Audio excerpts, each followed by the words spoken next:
All right. Welcome back, everyone, to a slightly different Thursday stream on Sound Goblin Gaming, as I struggle to remember what day it is, and slip further into madness.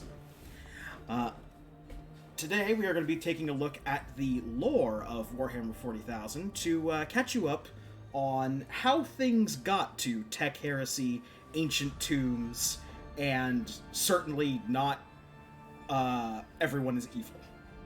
Everyone is evil. I am your host, the Grampus.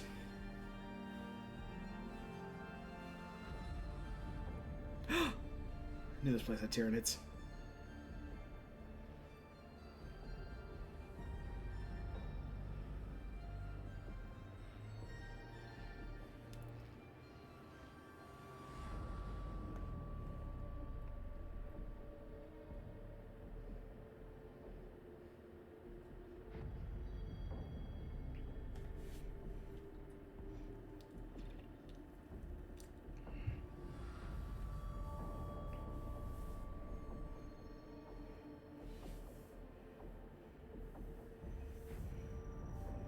Yes.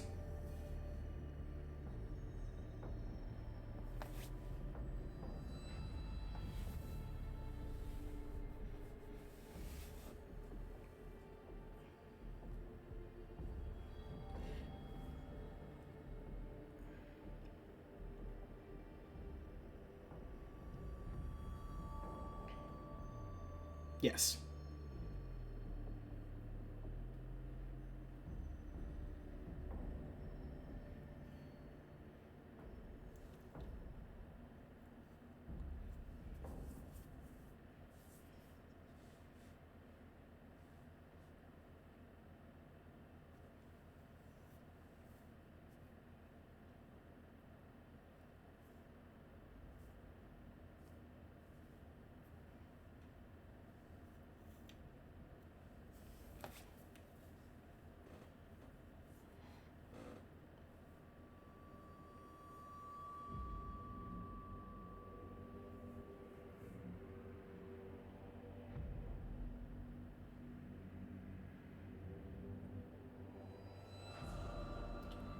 So there's a certain penchant in the types of sci-fi that Warhammer deals in, that sufficiently advanced technology is indistinguishable from magic, to borrow an old quote from a author who I forget at the time. I think it was Heinlein, but not sure.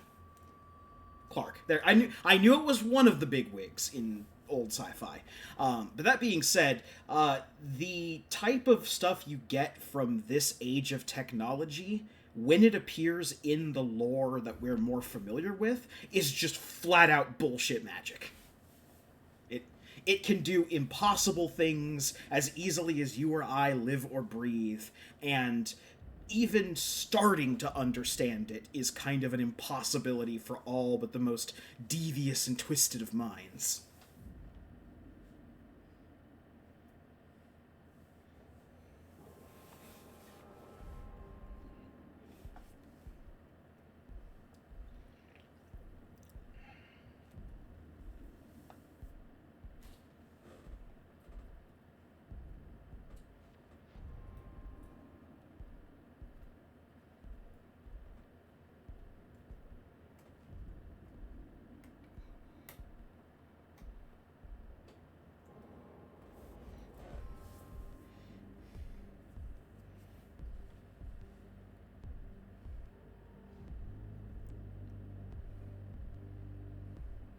Yeah, you need to prompt me for next slide. I'm not a psychic mind reader.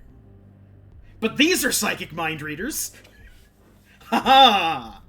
Transitions. This is why you come to our stream. That's a lie. You came to our stream because you're lost.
So what you're saying is every single world-ending event in Stellaris fired off simultaneously.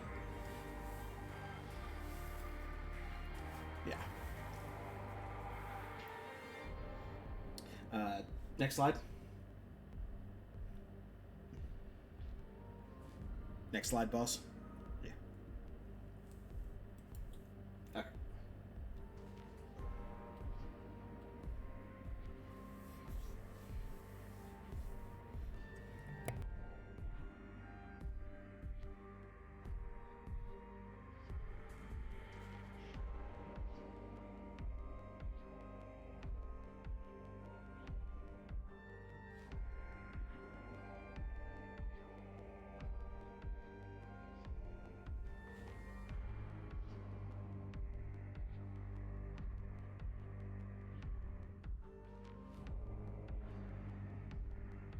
Don't they still get unofficially referred to as the Cult Mechanicus? At least in certain things. I seem to remember that even, like, in 10th edition, where we are now in the game, or in the tabletop game, I mean. Okay.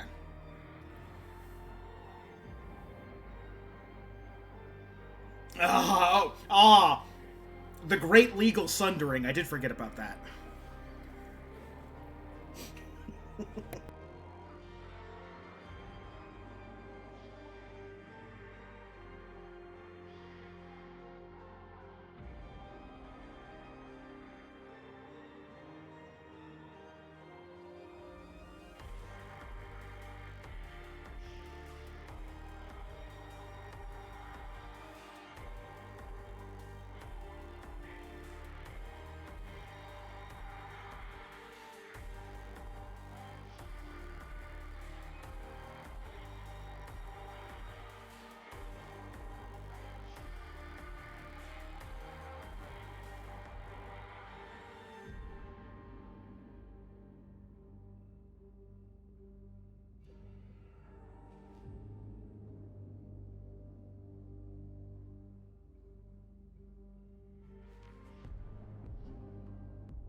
Custodes, or Adeptus Mechanicus for the Adeptus Mechanicus for the Cult Mechanicus.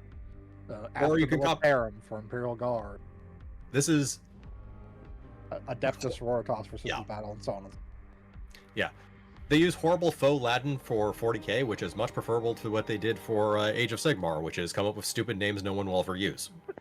Sigmar did just come up with names that people won't ever use. But for 40k, they made a bunch of... So yes, Cult Mechanicus and Adeptus Mechanicus can basically be used interchangeably. And a lot of people, depending on how long you've been in the fandom, don't bother calling them the Adeptus. Yeah. Similarly, I will basically never actually seriously call the Imperial Guard there. No one calls them anything but the Imperial Guard. Yeah. But yeah. Originally, they were actually referred to as the Cult Mechanicum. There is a little bit of lore behind it as well for them being called Adeptus Mechanicus. That was a fascinating story that nobody heard.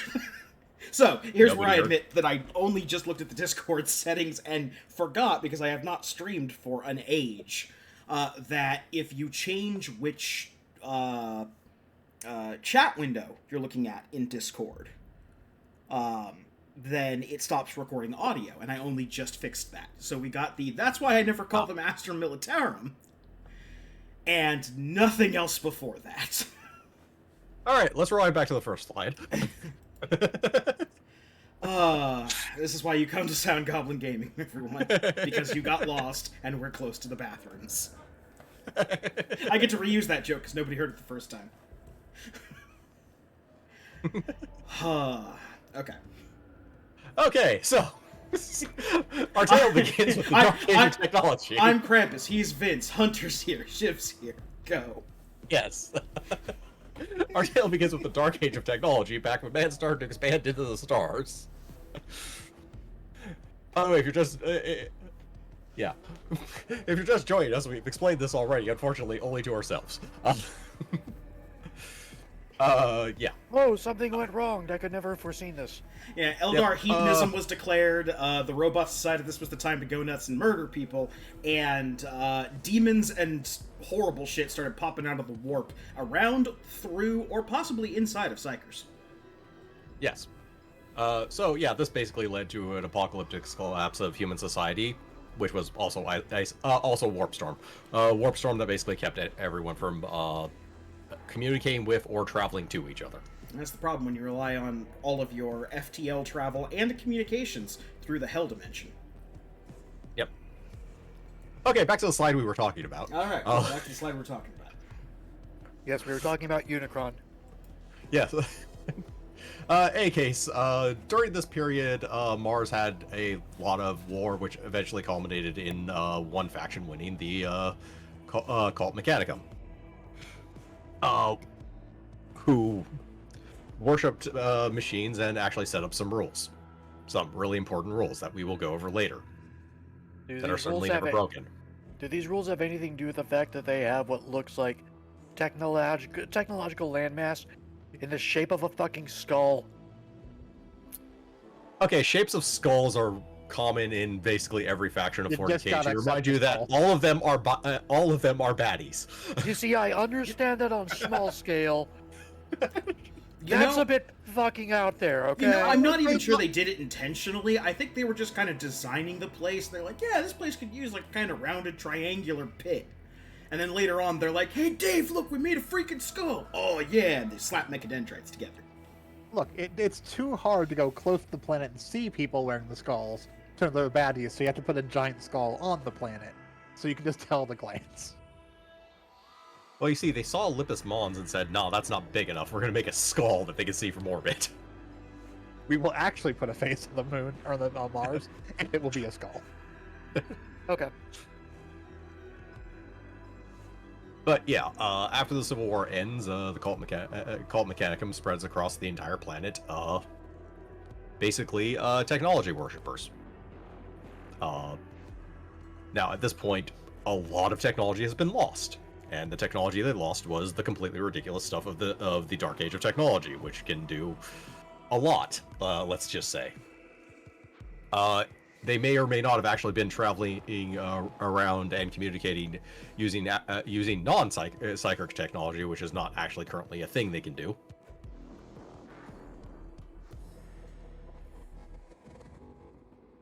Any case, next slide, because I think we more or less caught up to what was not recorded / broadcast. Oh, hey, it's the world's worst dad. Yep. It is indeed the world's worst dad. So it was about that time the Warp Sword started to calm down, and the Emperor of Mankind conquered Earth and launched the Great Crusade into the stars. This is an immense amount of lore that we're not going to cover because it basically needs to be here in order to because it parallels with the history of the Adeptus Mechanicus. But Okay, I have one brief question. Does he have a name? No. Okay. as the Emperor of Mankind. Presumably he has a name, but it's not anything that ever appears at any point in lore. Yeah. So he could be as stupid as Sheev Palpatine. Cool. I mean, there's many potential origins for the Emperor of Mankind. Ranging from he's the psychic collective of a bunch of like ancient shamans who did a ritual to basically bind all their souls together into one entity. He's also effectively multiple like great known people throughout Earth's history. Like Alexander the Great and shit like that was actually him. He is immortal. Technically, he's a thing called a perpetual. We'll get into that maybe later. Maybe on a different stream because they're not really important to the. They're not important to the mechanics at all, so they're not really something we're going to go into. Yeah. But effectively, he is immortal and ageless, and has been various people throughout history. May have been just a guy who had these powers. May have been Jesus.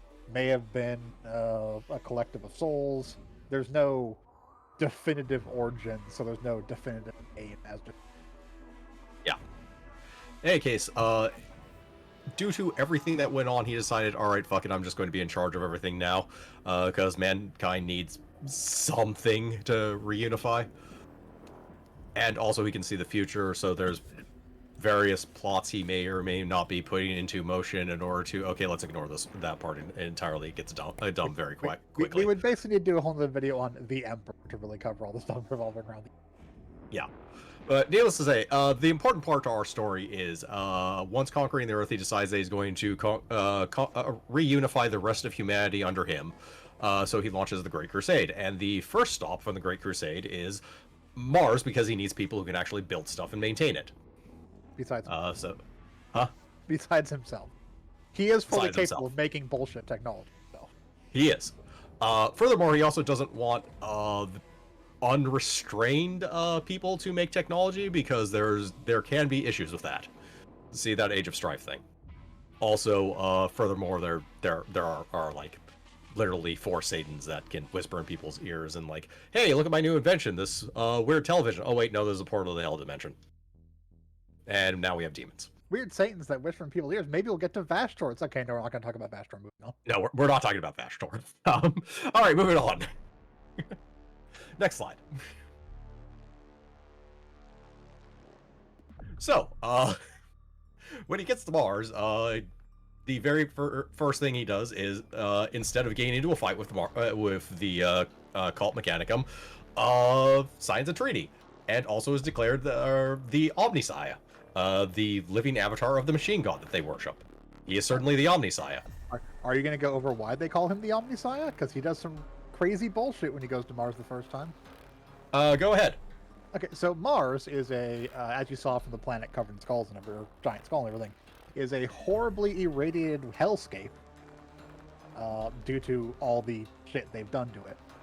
He walks around on the surface of Mars like no suit, no nothing, no breathing filters.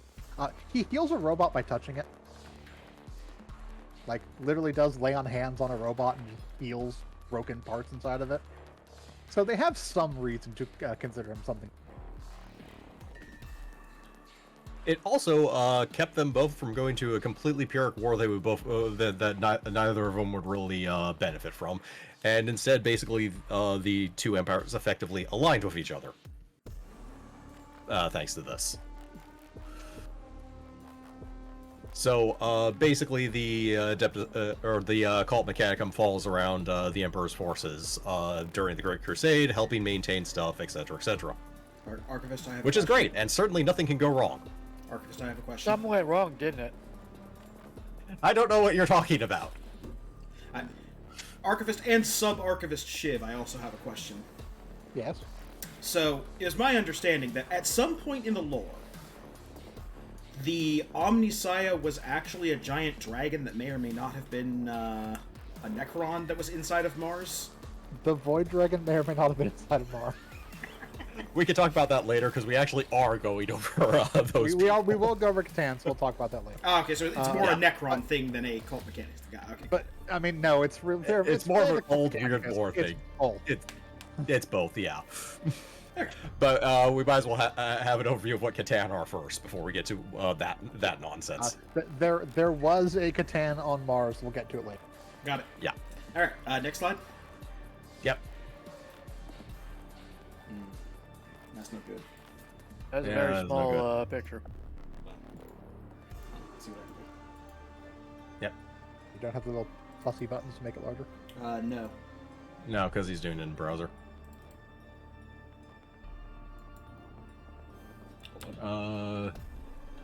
Control and mouse wheel. All right, that's as good as we're gonna get. Okay. The Horus Heresy was a very big We situation. lost the ability to Despite what- make images bigger and still keep the resolution. Like I say, Unfortunately. despite the size of this picture. This picture actually isn't all that small, but That's actually a pretty big So picture.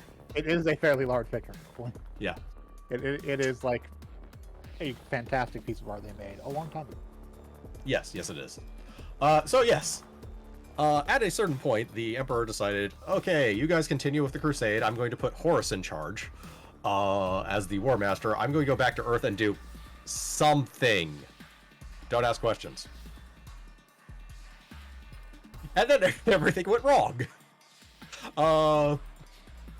Basically, those Chaos Gods, the four Satans that have been mentioned earlier, who were also involved in the creation of the Emperor's sons, the 20 Primarchs that lead his 20 legions, started to corrupt them, and Horus, the War Master himself, fell. So a full half of the 20, a full 9 of them fell to Chaos, while the other 9 stayed loyal. That doesn't math. No, it does. Don't worry about it. Okay. Yeah. I think I know what he's referencing, but we're also not getting into that because that has nothing to do with either the Necrons or Cult Mechanicus. There are 2 chapters of there are 2 Primarchs who are missing. Stuff happened with them. They never go over it. That's it. Yeah. The vague mention of the 2 missing Primarchs occurs every once in a while. That's all you get. Okay. Yeah, pretty much. So, any case, again, massive amount of lore for tangential faction, but it does affect the Adeptus Mechanicus quite a bit. Which is where we get into the, basically the Horus Heresy ends, with this scene. Well, the aftermaths of this scene, which is the Emperor murdering the fuck out of Horus, getting severely wounded, and being stuck on a chair. Yes. That's a simplification, but yes. Granted, anything talked about is going to be a simplification. The Horus Heresy. If you want an elaboration, there are literally 60 books on the Horus Heresy. They are also really good, for what the record. You wouldn't be amiss to actually go check them out. They do vary quality, but yeah, most of them are fairly solid. It helps the Games Workshop has some really good writers. Okay. Alright, next slide, which is hopefully not tiny. Oh, the Dark... Okay, you say we're not getting to bash the Cyber Weenie, but we're talking about the Dark Mechanicum. We have to, because it is a good part of their history. Okay. So, during the Horus Heresy, the Fabricator General decided that this Horus guy was a great person to follow, and let's throw out basically most of our tenets and precautions and start merging and start basically experimenting with I don't know, merging demons into tech and various other things. Hence the Dark Mechanicum was born. And then the Loyalists said, no, we're not going to do that, and did not become more members of the Dark Mechanicum. The Dark Mechanicum exists to this day, but they are off in the a hell pit in the center of the galaxy called the Eye of Terror. The Eye of Terror's gone. The Eye of Terror is gone. Is just the Great Rift now. Just the Great Rift now. Okay, so for a very long time they were in the Eye of Terror, basically doing their horrific nonsense. Sorry, slightly more horrific nonsense than what the Adeptus Mechanicus usually does. Adeptus Mechanicus nonsense plus demons. Yes, plus demons, and okay, at least the Adeptus Mechanicus doesn't mess with your soul.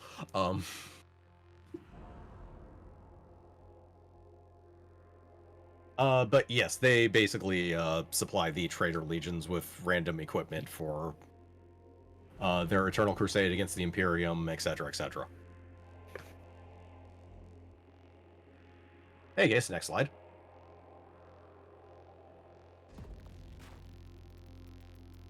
And yes, so about that name change from Cult Mechanicum to Adeptus Mechanicus, basically post the Great Crusade, because you know, the majority of the leadership, or at least the Fabricator General of the Cult Mechanicum, decided to turn full-on traitor and go with Horus. The Remnants actually joined as a more or less official faction of the Imperium, though they still operate completely autonomously, basically. But they actually took the name Adeptus Mechanicus at that point. And thus could be copyrighted. Exactly. Yeah, so you look at that Cthulhu Lovecraftian monstrosity in front of you, and you realize that's still not a good guy. Because remember, the overarching ethos in bronze plate over the door is, we are all the baddies. But ostensibly, these are the ones who think they're the good guys. Not each side, except probably Chaos, thinks they're the good guys. A, each side thinks they're the good guys. B, if you look, the evil shit generally has a reason behind it on the good guy side, whereas the evil guy, the ones like Chaos, don't even bother with the reasoning. It's kind of the separation from like evil and super evil, I guess, is the best way of putting it.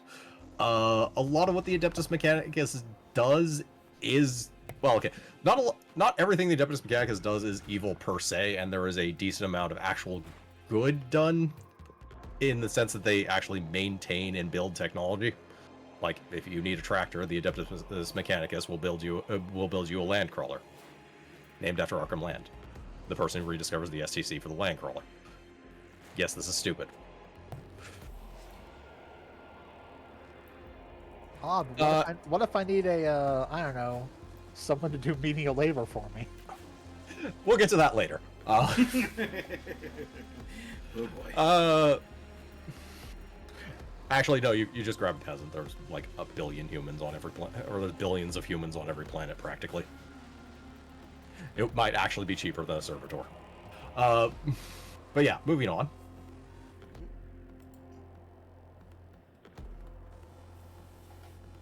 Okay, so, in a universe that is full of gods that actually exist tangibly, and you can point to, like, the 4 Chaos Gods, the Catan, what's left of the Eldar Gods, Gork and Morkov somewhere. Gork and Mork somewhere. The Machine God may not actually exist. He is the only god where his, whether or not he is factual is questionable. Well, the Machine God may or may not have been a Catan. In which case, if it was a Catan, he does exist. One would be a shard of a Catan, technically. 2. Now. Yeah. Which we'll get to. Yes. Yes, we will, because I did actually separate 3rd edition from everything after 3rd edition. Now, there's a terrible amount to go over in 3rd edition. Any case, but yeah, basically the Adeptus Mechanicus worships the machine god. They believe in the purity of the machine, and actually kind of hate innovation and anything like that, believing that the technology from the dark age of technology basically needs to be rediscovered and is the most perfectest technology ever. Their arguments are not completely wrong. Also, back to the whole, like, experimentation and innovation, especially by someone who only partially knows what they're doing, can lead to some really, really, really, really bad results in a universe where demons can literally whisper into your ear. Now, I swear I'm not bringing him up as a gag. Vashtor actually comes into play here when we're talking about, like, belief in the gods and machine spirits and stuff. Vashtor is a relatively new concept, to briefly explain him. Vashtor wants to be one of the Chaos Gods. Right now, he's not. He's a very nifty, like, demon prince. And the other Chaos Gods mess with him / help him as they will. But he is the spirit of all that's wrong with innovation. And much like the 4 Satans we were talking about, all get power from some kind of thing. Khorne likes bloodshed and strife. Slanesh loves hedonism. Nurgle loves when you get sick with COVID. Well, as much as we love to point to hedonism, Slosh is excess in general. It's excess in general. It's not just, like, pleasures and stuff. It's any kind of excess. Any kind of excess. Things like that. Vashtor actually does get power from and can have powers derived from the abuse and rampant, unchecked technological progress. This actually gets shown off a lot in the lore in Arcs of Omen, where he got introduced. And so there is... he's go ahead. He's effectively the closest thing Chaos has to, like, a demigod. It should also be noted there are technically minor Chaos Gods sometimes, depending on the lore. I think there are actually canon ones, but they're not important enough to really go over. Yeah. Well, like, Gork and Mork are technically Chaos Gods, at least in older canon. In older canon, I think now Malal, they're... if you like Malal existing. Malal is copyright they don't own, so they never use Malal at the moment. Yeah. But if Vashtor, the dark side of technology, exists, I have heard rumblings in recent times of people who talk about 40k lore where it lends more credence to the theory that the machine god is a real thing, because there would stand to reason, or at least be plausible, that there's a spirit that's for quote unquote, heaviest of air quotes on here, quote unquote, checked and rational expansion of technologies. Well, I mean, 40k isn't a world where there needs to be opposing deities, though. So Fair enough. No, but like there's not a lot- flip side of Korn or Zine or Slanesh or. well, no, but at the same time, faith in a god may actually create one. The weirdest thing about that is the new god that was introduced of the greater good, which may or may not be a product of humans worshipping the greater good in the Tau Empire. So it might just come into creation from the actual amount of faith and worship the machine god as a concept has actually gathered, which is another possibility, as faith has actually been shown to have power in the 40k universe directly. Regardless, I will do my best to not bring up Vashtor again. Yeah. It's fine, it's fine. If he's relevant, he's relevant. Alright, so moving on. Actually, it might be relevant to a slide in the future. Oh no, not again! So, one of their other tenants, one of their big major tenants as well is, AI, or artificial intelligence, is a bad. You do not create AIs.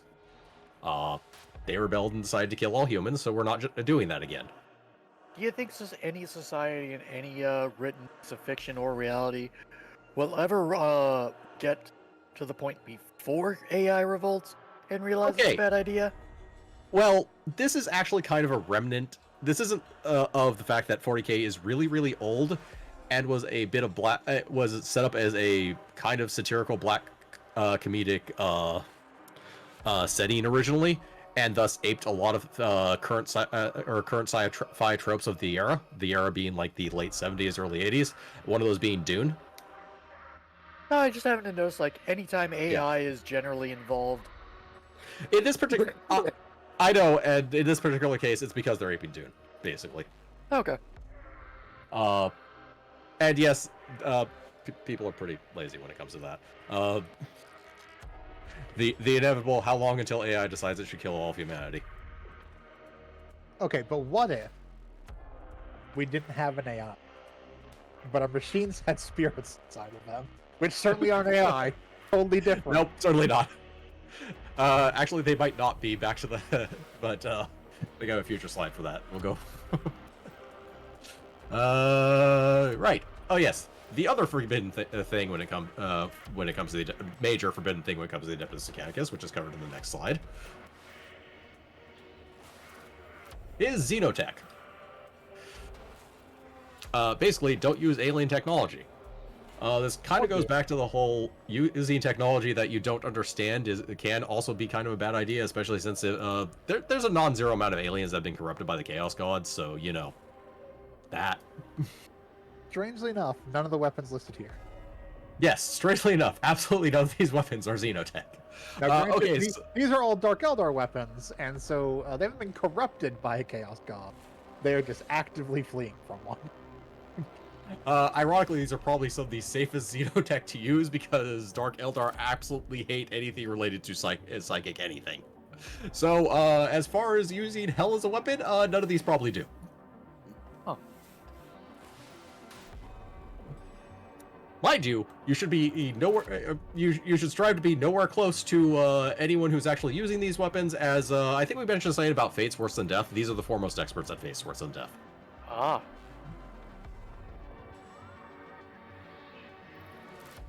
But that aside, yeah, there is absolutely there's absolutely a taboo against using xenotech of any sort. Okay, so There's not a Huh? Go ahead. So about using xenotech. Yes. Now, whether or not you claim what you're using is xenotech or archaeotech is a different matter entirely. Exactly. things are very loose and fast when it comes to Xenotech, and Inquisitors only half pay attention to this sometimes, depending on which Inquisitor it is. I mean, there's a decent chance, depending on the Inquisitor, they use Xenotech themselves. Yes. Yeah, There is, in fact, an entire side of the Inquisition just dealing with Xeno. Yeah, the Ordo Xenos. Yeah. The person who's dealing with the Pariah Nexus, the Necron story that's currently going in canon, actually uses a, I think it's a web pistol? It's some kind of Eldar pistol. But it's absolutely a non-human weapon, and nobody calls her on it. Although that's more because nobody can call her on it, because she's a goddamn Inquisitor. Yeah. Yeah, Inquisitors answer to the Emperor, who is currently catatonic on a chair, so they answer to themselves. And basically exist outside of Imperial law and do whatever they want. There are absolutely evil fallen Inquisitors who use this power for no good. Oh, there are, absolutely, yes. But there are also people who just flaunt the little laws and really don't give a shit. There are degrees. Yeah. Lots of degrees when it comes to Inquisitors. Yes. But if anybody else moving on uses it, naughty. Moving on. Yep. Yep. Here we go. All right, I've been waiting for this for yes. 6 slides. Okay, so there's the problem of artificial intelligence is explicitly banned. So, as a workaround, they just repurpose prisoners or people who have done enough of a bad that they just don't like them into what's called servitors, where they take the person, shove a bunch of mechanical stuff into them as they see fit for whatever job they want the servitor to do, blank out their brain and then program them with whatever the fuck they want. And or we'll just use them as pieces of components of technology of one sort or another because, we need an artificial intelligence for this. It should be noted that, like, the vast majority of technology nowadays, and a good portion of technology that they would use, like, for example, if you wanted to, like, open and close a door, that doesn't actually require artificial intelligence, and that requires, like, a fucking sensor. That doesn't mean they won't use, like, a servitor for this, because sometimes they're just assholes. Look, we have them sitting around. There's a bit of that, too. The Imperium is composed of, like, I don't know, 1 million worlds or something. So the scale of the amount of humans and prisoners they have is absolutely absurd. So they're kind of a very expendable resource. If you steal a loaf of bread, congratulations. You are now going to be opening cans of soup for some rich guy for the next, 10 years or so until your body breaks down, and then they'll just buy a new servitor. Yeah, the scale in 40K is hard to actually really conceptualize. Yeah, it's in a lot of different aspects. Like, millions of planets, like, Hera itself has a population in the quadrillion. Yeah. The entirety of the planet Earth is one city. Yeah. 5 cities are fairly common things, and these have a population of billions and is basically a vertical giant pyramid thing. And planets can have several of them.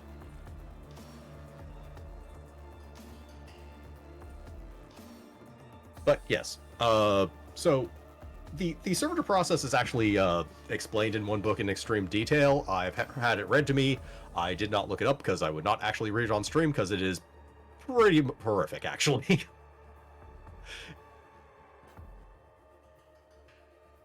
Yeah, it is some brutal body horror stuff that's pretty much almost better left to the imagination, in my opinion. Because you see a servitor, you see this guy here with all the wires and tubes and stuff going at it every which way, and the things through his freaking ankles.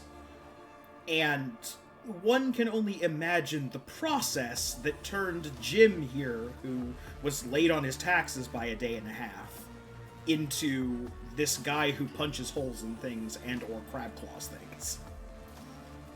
So you remember, like, this is someone that they just took and did this stuff too because they needed, like, I don't know, a guy to lift something, or operate a door, or etc., as opposed to the actual members of the cult Mechanicus who do this and significantly more modifications to themselves, but on purpose at least. Yeah. Yeah. and choosing to do so, not, we had this prisoner, so we wiped his brain and used him as a door handle. Yeah. That being the other thing I didn't go over per se. Tech priests and members of the cult or the Adeptus Mechanicus in general do very much like to modify themselves with machines and replace parts of themselves to get close to the machines. The flesh is weak is a very common phrase among them. There's also a group of Space Marines who do this called the Iron Hands. Yes. Also, yeah. There is also the Iron Hands. We've now mentioned the Iron Hands more than Games Workshop has in the last 10 years. I mean, that's not true. They were literally like the top Space Marine edition. Everyone. Which is extra hilarious. They even have they have one of the newest character models too. Oh, they actually give him a character. Yeah, they gave a character to Theros, their Captain Master / Tech Marine. He has Gravis arm. Oh, cool. So not entirely forgotten. That is not one of the chapters. They don't have their own book, but it's not a forgotten about chapter. Yeah. One exception I forgot to make a slide for is the servo skulls. You'll find various, like, literally skulls of that the Adeptus with like bits of wire and stuff sticking out of them, or sometimes just flying around near people. Yeah, we've seen them in the game. We use those. To yeah, scan we've seen them in the game. Those are a similar process, but the big difference being, that's actually reserved for loyalists, and their minds are not blanked. It is basically a form of immortality given to loyal either cult members or members of the Imperium in general. It is actually considered an honor to be turned into a servitor, or not a servitor, into a servo skull. Servo skull. I did not know about the voluntary part. I thought that was just like a subsection of this, like, your body is spongy and weak, but your brain and head, chop. That we could use. Yeah. Right, there's an odd reverence for skull, so. Yeah. Yeah, see, there is an odd reverence for skulls. Yes. Yeah. All right, next slide. Yes, the machine spirits. So, this is a part of the lore that is kind of depending on the author as to whether or not they use it or not. But, and whether or not they spell Land Raider with an I. I mean, Land Raider does have an I in it. Yes. Land Raider. But yeah, the Adeptus Mechanicus believes that machines have machine spirits that need to be appeased and praised to, and you burn incense in front of, and anoint with the holy oil, and etc., etc. And sometimes this actually has weird results, and there are like legitimately known things like the Land Raider, again, named after Arkham Land, who rediscovered the STC. I will keep pointing this out because it's dumb. It was actually originally called. It was originally called the Land Raider. Even worse. Any case, there are things that just have machine spirits in them and can act on their own, sort of, sometimes. These are used in various stories, not even directly involving the Adeptus Mechanicus per se, but of like planes that will be like stolen by trader guard that then crash themselves in the ocean or refuse to fire on other Imperial Guard planes or stuff like that. So this might be a thing. It might be them accidental building AI into their robots, or it might be, who knows. Again, it's also dependent on the work of fiction you're consuming. So yeah, there is at least a notable difference between something that has a machine spirit and the previous abominable intelligence. Yeah. The AI that went nuts and wanted to kill everyone was capable of self-enhancement. It would grow and become more powerful and iterate on itself and that kind of stuff. Machine spirits can't do that. Things will have a machine spirit, but they're not capable of like learning or improving, creating new things, etc., etc. Almost like a shackled AI. Possibly a shackled AI. Or Possibly something mystical. Back to the whole, like, faith can do things, so who the fuck knows until Games Workshop elaborates on it, basically. Hey, guys. Next slide. Yep. Ah, yes, STCs, which I briefly went over. So yeah, during the Dark Age of technology, mankind basically loaded up all of their colony ships with STC printers, complete STC printers that could basically print you out anything that you would need for terraforming and colonizing and possibly cleansing a planet of aliens that are less than friendly, etc. Yeah, probably like standard template construction. Yeah, it's standard template construction. It should be noted in Warhammer 40k Mechanicus, we keep gaining STCs. That's effectively what all the equipment we have is. It's also why everyone can equip that equipment once we get it, because we're just printing it out on the Caestus Metallicon, effectively, or at least that's what's assumed. Basically, old Mechanicus technology was current 3D printer technology. You just had some STLs, load them up, and print whatever you wanted. Yeah. A full and intact STC library, or a full and intact STC, has never been found and is basically the holy grail of the Adeptus Mechanicus, to the point where they sent out Arca Mechanicus, basically the ship we're on in Warhammer 40k Mechanicus is one of the Arca Mechanicus, to basically search the galaxy constantly trying to find a fully intact STC. Archivist. Archivist. Yep. You wanted me to remind you about Arc Mechanicus. Yes, there is that. So yes, the Arc Mechanicus itself, such as the Caestus Metallicon, as I said, are ships that are meant to basically just roam the galaxy looking for fully intact STCs. These things are absurdly massive, said to be as wide as other ships in 40k are long. Other warships in 40k are long, and considering the size of these ships, I think I looked up trying to find a rough estimate. So one guess is they are 6 meters wide and 43 meters, 6 kilometers wide and 43 kilometers long. Which translated into freedom units is, I don't know, something. So to give you an idea of the scale, I actually saw a picture, like, comparing sizes. Take a Star Destroyer from Star Wars. Then add 1/3 of the Star Destroyer to the front of a Star Destroyer. That is how large a smaller ship is in 40k. That is how large a very small ship of Grey Knights is in, like, Shadowhunters. And the ships we're talking about here are massively bigger than that. Yeah, these ships have full-on forges and accommodates, like, way more people than you actually need for most any space travel, but could effectively colonize. It is also, ironically, these things are relics. They cannot be built anymore, is the other thing about them. And they weren't actually built by the Adeptus Mechanicus in the first place, or the Cult Mechanicum.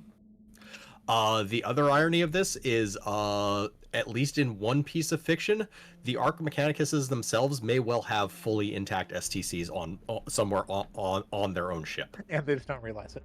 Yes, and they don't realize it. But yeah, moving on to the next slide. Damn it, Jim, the coffee machine's on the fritz again. Oh yes, heretics. Yeah, so heretics is the catch-all term for, like, well, anyone who deviates, not just deviates from the teachings of the Adeptus Mechanicus and the cult in general, but is actually called out on it and departs from is no longer in good standing with the Adeptus Mechanicus. This doesn't necessarily mean that you are basically shoving demons and things per se, though the slippery slope of 40k is a sheer cliff, so that might just end up like 3 seconds later. You could also be trying to incorporate Xenos tech into things. or Yeah, like our experimenting Okay, on so- things. They said, "Hey, don't touch that." You started to touch it. Yes. Or more specifically, you were caught doing those things we just said. Ah, Yeah, It's if- worth noting that basically the most important person in the Adeptus Mechanicus right now.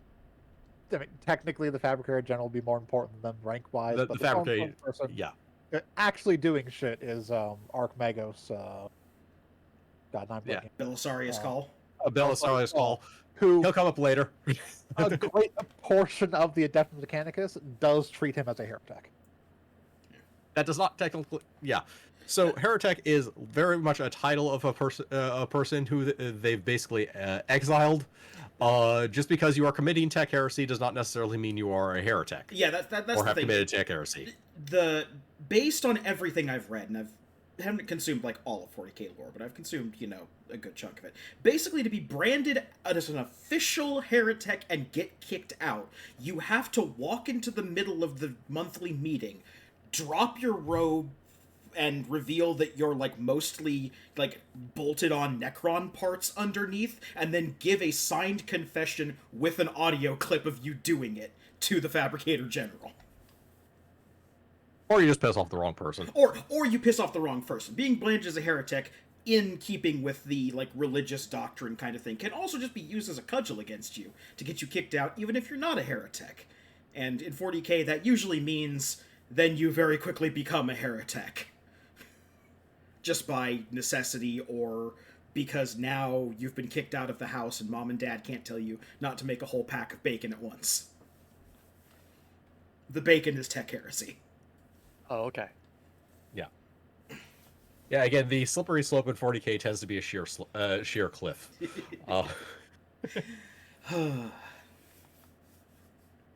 Though this may just be a story bias thing as well, as the guy who decides that, hey, you guys are kind of doing something wrong, so I'm just going to go over here and not be a part of you, but not really do much else, is not really an interesting story. Yeah. 1 second, real quick. Yep. Had to restart the music. Ah. Okay. All right. So moving on, restarted music. Next slide. Xenorites, because these play an actual significant role in what's it called? Warhammer 40k Mechanicus. So Xenorites are a faction of the Adeptus Mechanicus that have decided that you can put xenotechnology or use xenotechnology for the benefit of mankind. But this is blatantly a tech heresy, so they try to keep it on the down low. Here, one of these is so much wronger than the other. Is it the Tyranid one? It's the Tyranid one, yeah. Yes, it is. I'm gonna slap me some venom cannons on. Woo! You're not wrong. Figuring out orc technology is confounding.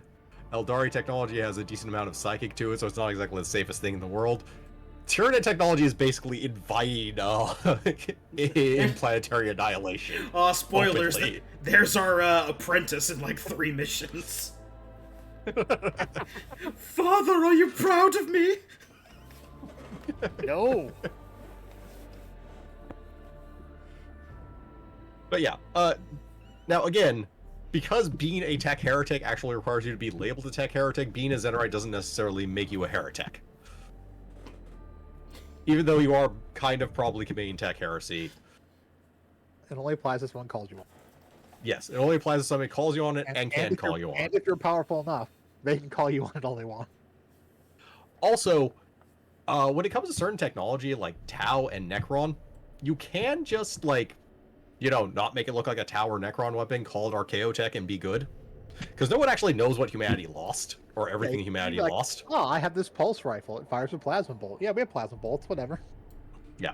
Tau technology even more so, because it does tend to parallel what's called Imperium technology to some extent. It's better than common Imperium technology, but not as good as It's not as higher good Imperium technology. as bullshit ancient technology. Yeah, as bullshit ancient technology, or just some of the stuff that Mars can actually produce, but it's not in high quantity, and generally they keep it to themselves. We have ghost gaunts up here. Yeah.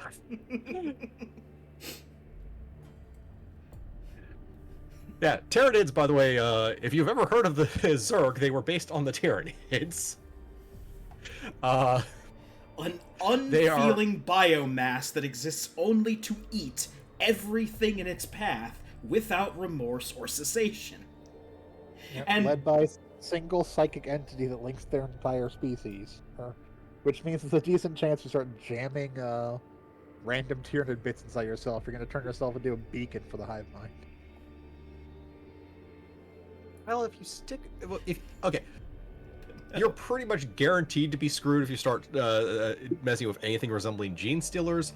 Other stuff like Rippers and Termagants, I'm not as sure. It's a question. Hey, with the slippery slope, how far do you start going? I mean, Doug over here is at 4 limbs and 3 pet Rippers. I think he's gone.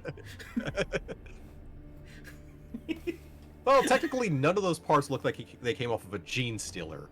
He's probably screwed anyways. Gene but stealers aren't the only things capable of leaving trails.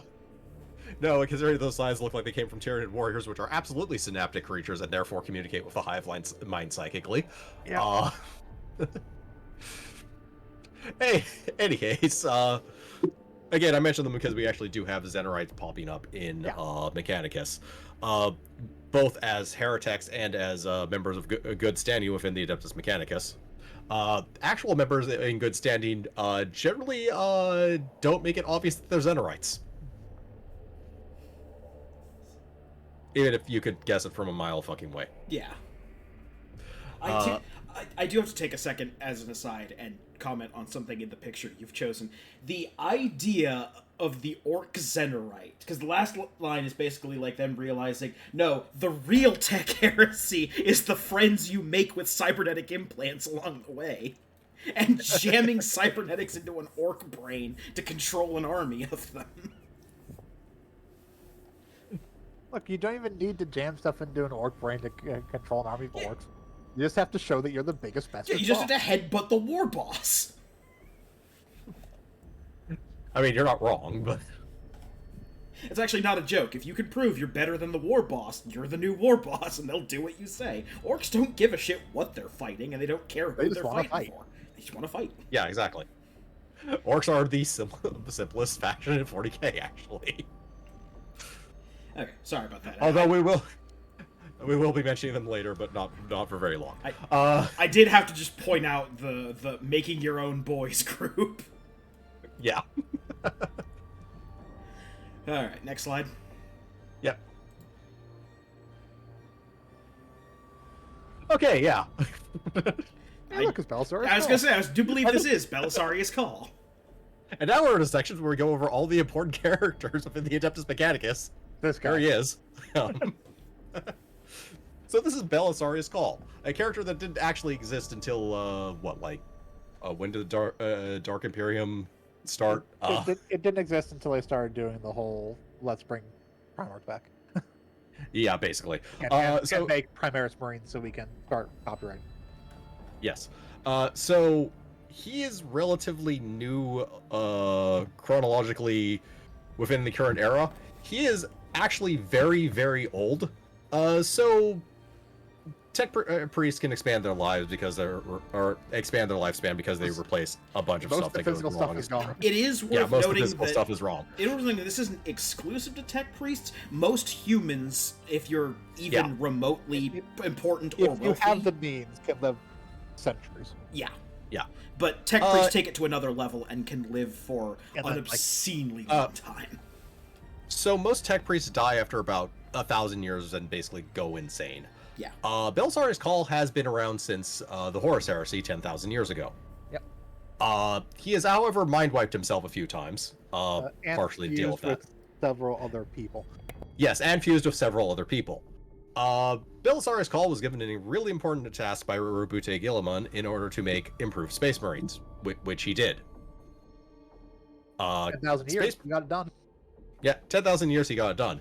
This is particularly impressive because the only person who could create anything resembling a Space Marine was the Emperor, who is absurd insano-human, and Belisarius Cawl, while has built himself up with with some other people and a lot of machines, is just a dude. I mean, to be fair, he does have to turn regular. Initially, he had to turn regular Space Marines into Primaris Marines, and Primaris Marines are basically regular Space Marines a couple extra. Yeah, they are regular. So the Space Marine process is basically take a human, usually a young one, throw a bunch of extra organs into them that mutates them into big hulking man soldier thing.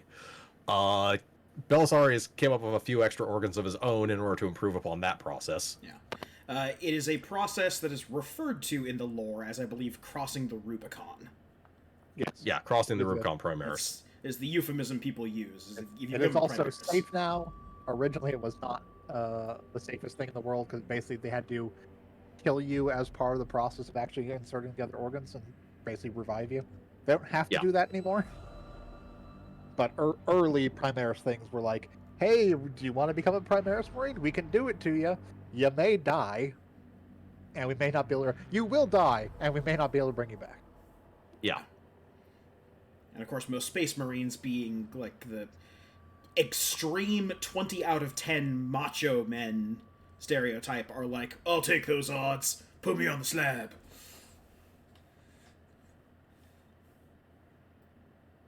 But yeah. Cawl, as far as sticking to the tenets of the Adeptus Mechanicus, basically doesn't. But he's actually decent about hiding it. For example, he has these things called Cawl Inferiors, which are certainly not artificial intelligences of any sort that replicate Cawl's personality and you can talk to. They certainly don't involve anything resembling Xenotech. It's just a bunch of servitors wired together and other stuff. Don't look under the hood. The Manta Ray turned himself into a centipede. Don't ask questions. Yes. Sure. He turned himself into a tech set. This is actually tame, by the way. The Fabricator General is like a giant machine wall. And a dude who's and some dude parts that are attached to it and walk around ostensibly. I do like in Belisarius' design. He turned himself into a giant centipede with all these like multiple walking legs. He's holding the axe with his two nominally. I use the term regular loosely because one of them is very obviously like augmented. And then he built himself an extra arm near the little centipede arms on his belly just for a walking stick with a skull cane. Yeah. Yes. And technically speaking, he's holding the axe with 4 hands. Well, yes, he's holding it with the 2 regular ones and then 2 of the little belly arms. But yes, he does have a little walking stick. There's a non-zero chance that walking stick is some weird piece of RKO tech. Oh yeah, It could also be like a death laser. Yeah, it probably, like, inverts a planet, like, turns it inside out or something like that. Like, Belisarius Cawl is sitting on a large number of super weapons, and in the current storyline, he's expended a good amount of them. Not like his whole supply, but in he still has enough to be feared. Yeah, in terms of he has a bunch of super weapons, he's used, like, 3, which is more than he's used at, like, any other point in his history. One of those super weapons, for example, was a black cube, which he threw towards a Necron fleet, which eliminated half of that Necron fleet, and half of a nearby planet. Yes. Because he didn't know exactly what it did. Except for losses. In this case, probably. But yeah, Belisarius Cawl is not just the most important character of Adeptus Mechanicus, probably one of the most important characters in current lore. Yes. What he's currently doing. So, what's started the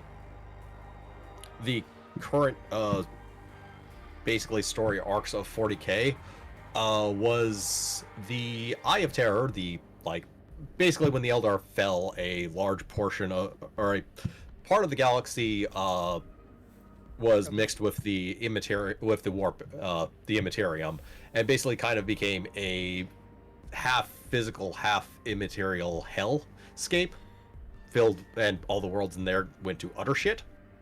But it was contained thanks to completely accidental happy accidental project of the Catan earlier on, which we will get to, that after 12 consecutive failures, the leader of the Chaos Forces finally said fuck it and threw away The old one-armed bandit, Abaddon the Despoiler. Yeah, through a fortress at a planet. threw a fortress at a planet is his 13th attempt, thus letting the thing expand and break the galaxy in half to what's now called the Great Rift. Belisarius Call is running around trying to figure out how to unfuck things. You could ask Catan. They know. He did. And then tricked the Catan and shunted it off into nowhere. But yes, it all has to do with like Blackstone, which is actually our currency in Warhammer 40k Mechanicus, which makes me suspect that we're just buying stuff from Call. Wouldn't surprise Just me. finding Blackstone. I mean, really, it's just I think they need to pay it. But Well- Blackstone is associated with Necrons, and they need. Yeah, they needed a currency, and that is something you would actually find lying around on a tomb world. They're not going to find piles of gold. You might. I mean, maybe, but it's not really of any importance. If you raid the right tomb world, you might find a wine cellar the size of Australia. Yeah, but there's a good chance you're going to get thrown inside of a collection. So There's a 100% chance you'll be thrown inside a collection. If you're I'm sure raiding, we'll get to him eventually. Yep. we will absolutely get to him eventually. All right. Speaking of which, this is the end of the slides for the Adeptus Mechanicus. Would you like me to switch over Yep. to the Necron slides? Yeah, let's switch over to the Necron slides, because I think we're pretty much done with these people for now. But yeah, that's... Yeah, there is so much more information about the Adeptus Mechanicus we could cover getting into nitty gritty. This is kind of a base level overview. Again, there's so much lore. If you're interested, and I will repeat this, a lot of this is actually fairly interesting, and a lot of these stories are self-contained. In the same way that Star Wars has so much space and so many things going on that you can have stories of anything at any time and it would fit in there. Likewise, 40k has all sorts of different stories. They've got the Horus Heresy, which is the bulk of the old lore that makes up where the game is today. They've got stories about modern day. They've got crime thrillers now. They've got horror books. They've got kids' books. The Infinite and the Divine was a book aimed at young readers to get them interested in the 40k world without a lot of the horrific stuff that comes with 40k. Well, okay, it still has... At one point. Yeah, I would describe the Infinite and the Divine as a kid's book. We will get to it because there's actually a slide on this. I mean, they did it is actual also really 40k good. kids books. Yeah, they did do actual Yes. kids' books, and I could have Or like- sworn that like Infinite and the early Divine teen. was one of them in that series. But regardless, if you're interested, check out the books places. You can get ebooks. You can get them at their local library. You can get them pretty much anywhere. Yep. Okay, so Sorry, starting plug on So starting on the Necrons, we're actually going to start with the history of the history, because basically Third edition they Necron got Codex. Yes, this is the 3rd edition Necron Codex. This was our first introduction to the Necrons. We'll go over the original Necron lore, because effectively there's the 3rd edition lore, and then there's the 5th edition plus lore, where there's a giant retcon. Yeah, mainly revolving around Catan. Mainly revolving Heavily around. revolving around Catan, and also making them more like the Catan, or making the Necrons themselves have more Yeah. agent. But in any case, starting at the beginning, the Necrons were a race on a hellacious world slash world. Necron tier at this point. The Necron tier, yeah. We're a race on hellacious worlds with basically like super cancer, constantly. Like we're born with like cancer and we're born with like cancerous disease. Their sun basically just bombarded the ever-loving crap out of their entire planet. Yeah. Which they were capable of surviving, just being horribly cancerous and dying in like 30 to 40, if that. Yeah. In spite of that, they actually had some fairly advanced technology, and took to the stars and eventually encountered a race called that are referred to as the Old Ones. Who are the Old Ones? No fucking idea. Doesn't really matter, but they're basically the progenitor race of most races in the universe. We'll go over that when we go over the revised lore a little bit more. But basically they made enemies with them. They also encountered the Catan, who were like, "Hey, we know how you can heal, or we know how you can deal with that super cancer," which involved turning themselves into robots and having their souls eaten by the Catan. At which point they became mindless soldiers for the Catan. And the Catan also realized, hey, we can eat each other, and all but 4 of them did. So you have 4 surviving Catan in the old lore that are basically leading their armies of mindless techno robots, skeleton things. Next slide. With a Egyptian theme. Yes, next slide. So, Ah. the 4 Catan, the Nightbringer in the upper left, the Deceiver in the upper right, the Void Dragon in the bottom left, and the Outsider in the bottom right.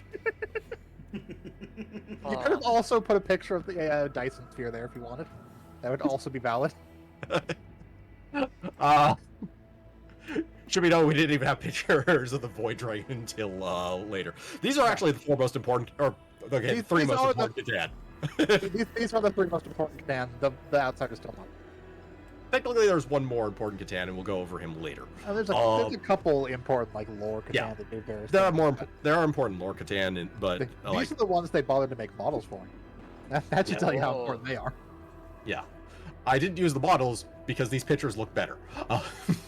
Except for the Void Dragon. The Void Dragon's model is actually good. The Void Dragon model is fantastic, and really the picture of the Deceiver is not really different than the model of the Deceiver. No, it isn't, but I can't actually find a better picture of the Deceiver. Mr. Banana Head is still silly looking. I can't fix this. Yep. His head looks like the old Hunter Screamer, or the Screamer Killer from 3rd edition Tyranids. In any case, the Catan, with their armies of Necrons, waged war on the Old Ones. The Old Ones created some races in order to fight this war, but eventually either died or decided to leave the galaxy or something. We know what happened to them. In 3rd edition? Yeah, the same thing that happened in the War in Heaven stuff also happened there. So basically, the Catan and the Old Ones were fighting, minus the whole retcon stuff that happens. Catan, the Necron armies and the Old Ones were fighting, and then all this fighting basically, and in the middle of all this fighting, a warp race or warp entity called Devour basically broke into real space, and the Necron or the Catan basically decided, we can wait this out, and put themselves and all the Necrons. All the Necrons to sleep, and the Devourers basically devastated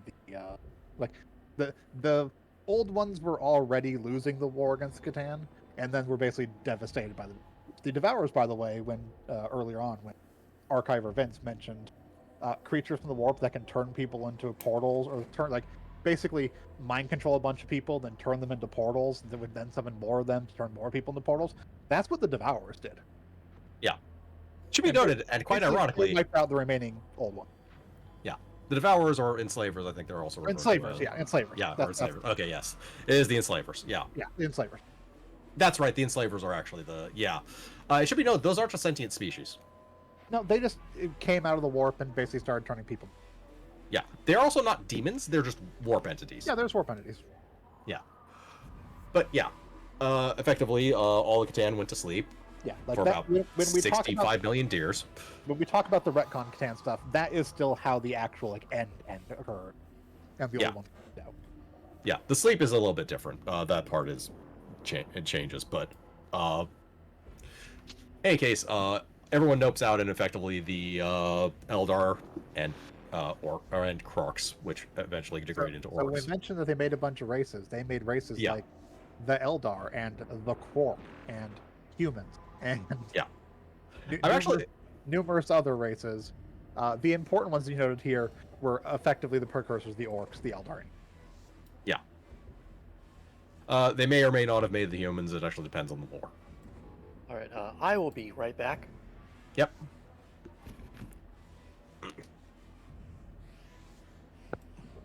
And continuing into the old lore Catan, yes. The Deceiver was the one who decided to trick heavily the Nightbringer, but all the other Catan into eating each other. Yeah. He was the one to kind of kick off the, hey, we can eat each other, and that's more delicious than eating stars, is what they were. Yeah. The Nightbringer is, he kills things?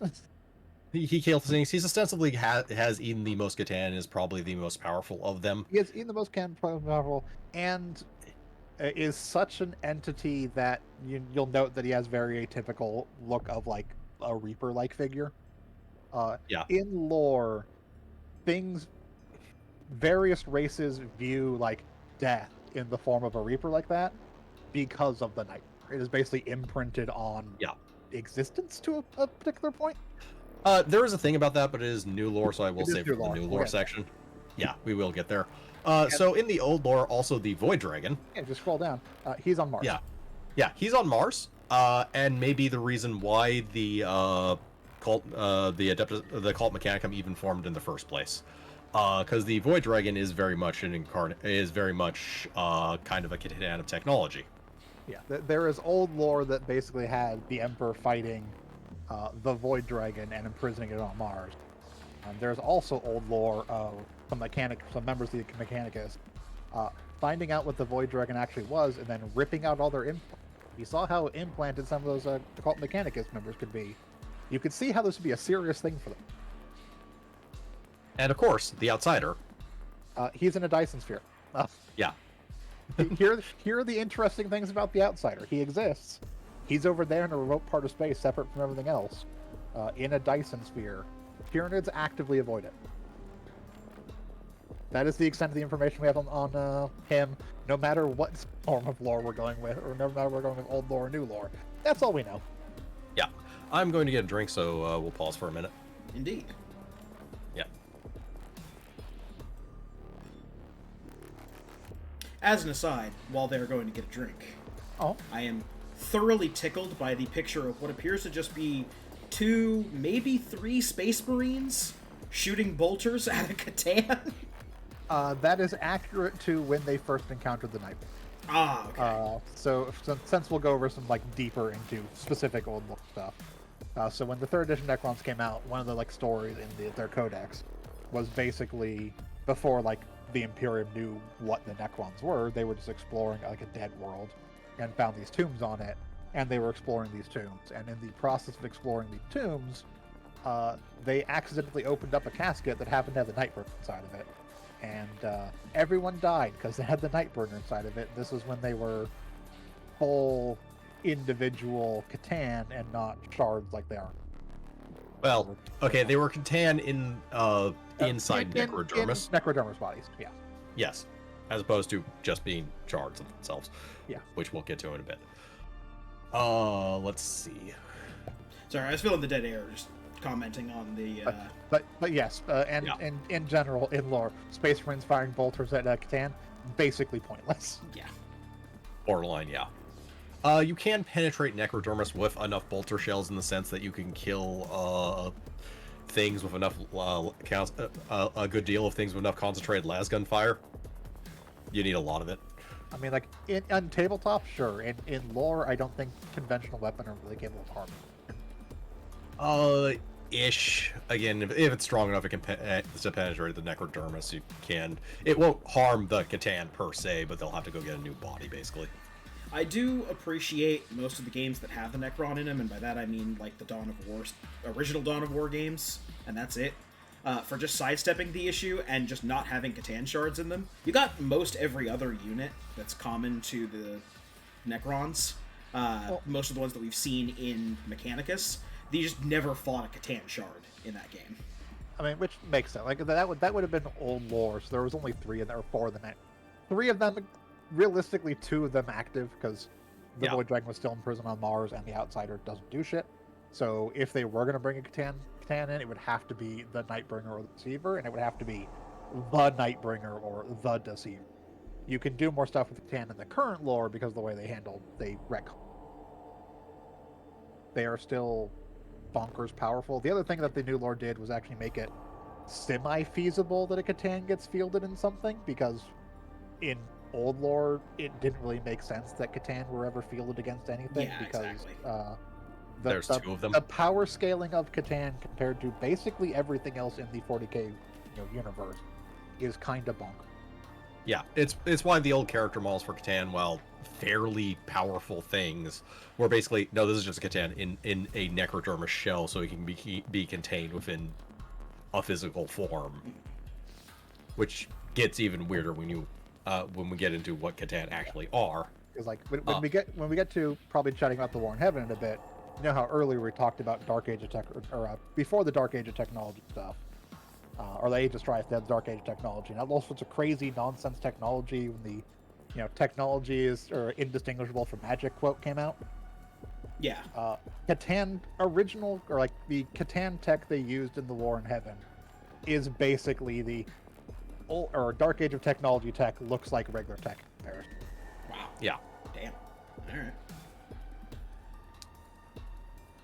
Yeah, Necron tech is ridiculously advanced. In certain areas, at least. A phrase that also often gets used for Necrons is hyper real. Yes. And Catan, specifically. Or Catan, specifically. Yeah. Effectively, we'll get to it when we get to Shard, because it's dealing with the newer lore. Yeah, it's dealing with newer lore. It is actually true to the old lore as well. Whereas the Chaos Gods and a lot of the other gods basically are gods that exist within the warp and need souls, or are powered by souls and worship and stuff like that. The Catan are not in any capacity. They are anathema to and hate the warp. Yeah, actively do not interact with the warp, and in fact, actively try and prevent things like the warp from affecting. Interesting. Like the Blackstone spires. Yeah, it's like the Blackstone pylons, which again, I keep touching on things that you're going to cover later in. Yeah. We are, because that's more in the new lore. Yeah. But the Blackstone pylons are absolutely a piece of that. As a matter of fact, it was a project of the Nightbringers in the new lore. So to try and cover something that we aren't going to cover in a few minutes here. So we were talking earlier about how AI are inevitably turning evil in most of the sci-fi stuff. But in Warhammer, we actually have sentient question mark AIs who aren't, well, okay, again, brass plate, everyone is evil, shine that daily, get it in your eyes once a day, but the units aren't trying to murder the people that work for it, and that's the Votann. The Votann have old Imperial age, effectively. Yeah, they're because and currently aren't trying to murder them. They're people. The Votann society, to like compresses into like a minute long thing. The Votann society revolves around the AI, and revere them as like honored ancestors, when in reality they're just hypercomputers from back when the Votann got shipped to do mining close to the center of the galaxy. Yeah. Votann lore is contained, I think, entirely within the Leagues of Votann Codex currently. Specifically, Votann is actually the core. Yeah, the Votanns are actually the AI cores themselves. Which, whenever a Votann dies, effectively they get uploaded to those cores. Or whenever a kin. Whenever a kin Space morph dies, they get uploaded to those cores. The Leagues do use both. Obviously, they have the ancestor core of the Votann, but they also use Iron Kin. Oh yeah, they have the Iron Kin, who are like or not the ancestors, the descendants of the Men of Iron in spirit, not necessarily in plans. Yeah, but they do use artificial intelligences that, as far as any current lore have not turned on anybody. Yes. Yeah. So the reasons for the Men of Iron actually turning against against humanity is not explained or known, because the Dark Age of Technology is not all that explored in era. It does not have 60 books. Yeah, it does not have 60 books. It does not have book. They've actually shown remarkable restraint in that. They keep the age of technology, the old age, as this mythological thing, and they have restrained themselves from telling any kind of stories in there. Probably because if you try and tell that story, there's no way you could live up to what it's been built as in the current lore. I don't even know if it's a case like that, because, you know, the Horus Heresy was basically the biggest, like, event that occurs in 40k, even before they started writing the Horus Heresy novels, because all the Horus Heresy stuff existed well before they started doing the Horus Heresy novel line. Well, yeah. They just very much fleshed it out with 60 books in the Horus Heresy. Yeah. They could do something similar with the Dark Age of technology and that kind of stuff. And, like, the information that we do have about the Dark Age of technology typically comes from either codex experts or characters who were alive during the Dark Age of technology who are also alive in future stuff, referencing things that occurred during. Like, if you're reading a story about the Emperor, there's a chance you could hear stories about the Dark Age of technology. He was obviously around during it, participating, etc., etc. So you get bits and pieces of things like the Dark Age, right, stuff through the various stories that deal with typically the Emperor, but potentially characters who could. I'm back. Welcome back. Welcome back. All right. Next slide. Yes, next slide. So, after the 3rd edition, they needed a rewrite. Oh, look, Matt Oh, a character from Yes. Phantasmagoria 1! And they decided to put Matt Ward in charge of their book. Okay, so, Shiv, do you want to go over Matt Ward and his codex writing for 5th edition? I'm not saying. I see that you put him here in a suit of Grey Knight Terminator armor. You want me to write the most nefarious piece of lore that he's written? Let's start at the beginning with his revisions to Space Marines, where the Ultramarines were the most bestest best faction ever. Ultramarines are the most bestest best faction ever. The Grey Knights have a character whose lore we don't need to go into, but it is the most patently absurd, nonsensical bullshit fan-link thing in the world. He also redid the Blood Angels Codex, which caused people to be very confused. So, Necrons, when they wake up, they basically are mindless murder robots in 3rd edition lore, and Yes. work with no one. Yeah, they had no personality. They were just robots entirely under control. Yeah, so they were basically metallic Tyranids. They would go to planets, destroy all life, move to next planet type thing. Yep. So in the Blood Angels Codex, there was a snippet about the Blood Angels align with the Necrons against Tyranids, wiping the Tyranids out, and then peacefully leaving. Which clearly does not match up to the previous lore at this point, because that's not what they did. Yes. So you would expect someone who is infamous for writing kind of fan fictiony borderline Mary Sue / Marty Stew nonsense for any faction he wrote, and generally was looked at as more or less kind of a joke when it comes to lore. Being put in charge of the Necron Codex would be a bad thing, except it wasn't. But apparently if you throw enough darts, eventually you hit a bullseye. Yes. So that brings us to the 5th edition lore, which Matt Ward is entirely responsible for revising. Alright, so let's actually start with the War in Heaven. So, the Necrons got a severe rewrite and elaboration when it came to their species, or the Necron tier, rather. So, the Necron tier are composed of a bunch of dynasties, which are just basically independent nobles running their houses that bicker and fight with each other more or less. In order to get this under control and unite their race, they had basically a triarch composed of the Silent King and two, I forget their names, but two other major nobles of the basically 3 biggest houses. The Silent King is basically kind of an honorary position where he is ostensibly the head, but is as a trade-off does not speak to anyone but the other two. Yeah, basically, it is the leader of the Necrons, but does not advocate for himself. Yeah. So he can't really just, like, I'm the leader of the Necrons, I'm going to do everything to benefit my house. That basically removes that power. Yeah. So the Necrons encounter the Old Ones, who are master geneticists, and the Old Ones are the Necrons are still from a planet with an oppressive sun that gives them super cancer, genetic super cancer from birth. So they encounter the Old Ones, who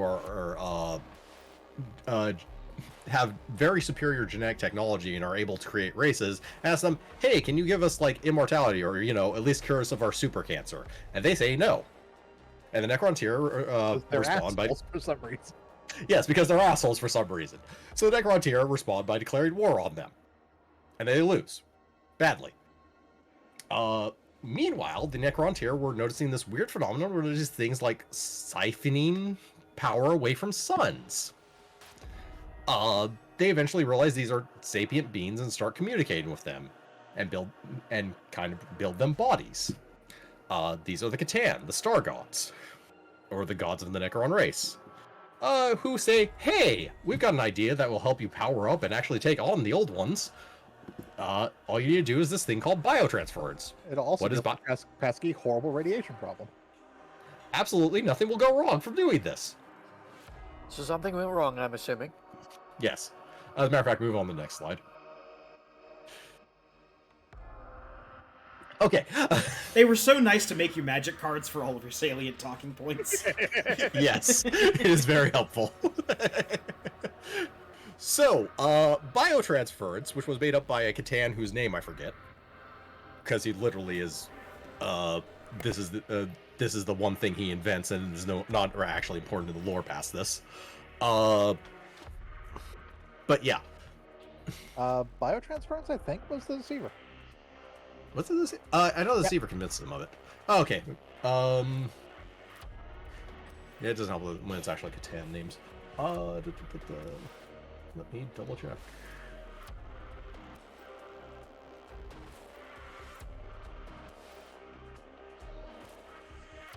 Yeah, or method wrong. But method wrong is the deceiver. Yeah, it should be noted that even though they're called the Deceiver, the Nightbringer, etc., these are eventual names for them. They have actual proper names, and they don't call them... Obviously, the Deceiver does not call himself the Deceiver. That's kind of giving away the game. Yeah, he goes by Greg. Yeah, the method wrong is the deceiver. Yeah. So... the Deceiver manages to convince everyone but Orican the Diviner, the chronomancer and, well, diviner of the Imperial Court, that it would be totally a great thing to do this biotransference thing. Orican sees the future and says, no, this is a bad idea and will kind of lead to the ruin of our own race. But is outvoted and eventually thrown into the biotransference chamber. So biotransference converts Necrontyr into Necrons, basically metal machine people. Ah, so Matt by the Ward way, stole from the Sonic cartoon. Got it. And here's an important difference between the old Necrons and new Necrons. New Necrons do, unlike the old ones, which were basically mindless robots, new Necrons do retain bits and pieces of their former lives and memories. Yes. More and more of that is retained depending on what sort of Necron became. So rank and file guys who became Necron warriors don't really have much of anything left of their original personality, but Necron lords are basically still the same person they were when they underwent biotransfer. Minus some issues that occur over longer time stuck in a robot body. Yeah. But in any case, out of the biotransference, they actually start the war in heaven again. Necrons have a personality. The one other thing is, Zarek, the Silent King at that time, and currently, because he's the last Silent King, because, obviously when your entire race becomes machine people, they no longer really reproduce. Everyone was given a 100% loyalty program to Zarek. This is extremely important for Necron because dynasties were petty and would bicker with each other constantly. There was a lot. There were when they weren't fighting the old ones. There was actually a lot of infighting between Necron dynasties. So in any case, after powering up and becoming Necrons, and also, having the Catan join them, they started one fighting other thing. Uh-huh. The Catan may or may not have eaten all their souls during the process of bio. Oh, yes, that was also the important part. The Catan definitely ate something during the process of biotransference. It may or may not have been their souls. Their souls are obviously currently not in the warp, at the very least. It also is kind of dependent on what is a soul, which is an open question. In the 40k universe, an extremely open question. It obviously exists. Souls do exist in the 40k. Yes. But it is a question of, did they drag the... It's assumed that their souls got eaten by the Catan, but it's not outright stated, and considering the fact that a lot of them walk around with personalities or can pull some weirder shit, who knows exactly. And they could probably explain it away in a dozen different ways. Also, number of point planets... Oh, sorry, go ahead. Never mind. No, go ahead. I was about to make the pithy comment of the number of planets we have with a skull on it is up to 2. Yes. Their planet does not have a giant skull on it. Oh, I'm sure they would have if they had the time. So the other thing about Necrons, because their species was constantly on death's door, death masks were very much a thing among them, and the Necron face, the faces that they currently have is actually literally their death masks. Oh, interesting. So, yeah. Yeah, they were a society that was very, okay with the idea of death, given their incredibly short lifespan. Right. Horrible super cancer that took them, in their 30s. Yeah.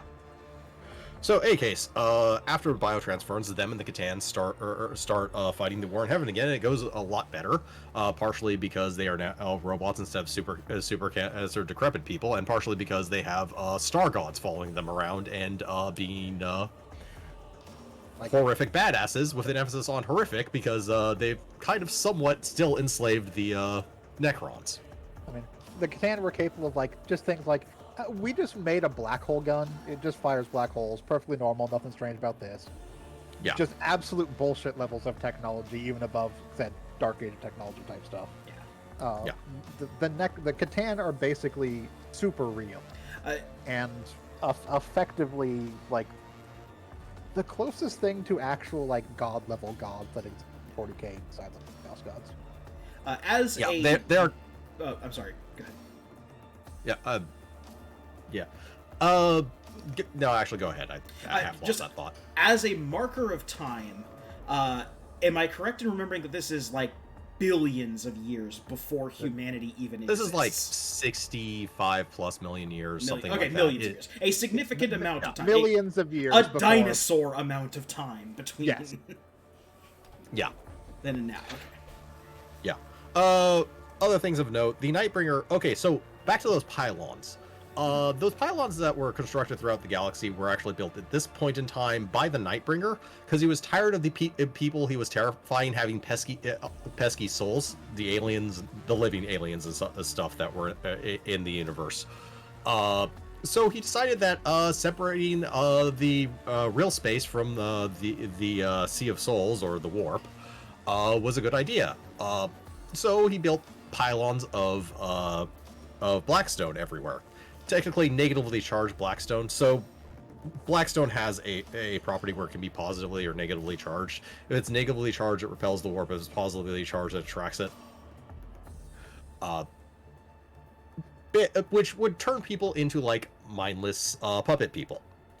Other thing that happened during the War in Heaven, the Eldar were fighting on the side of the Old Ones, so they came into conflict with the Catan, including their gods.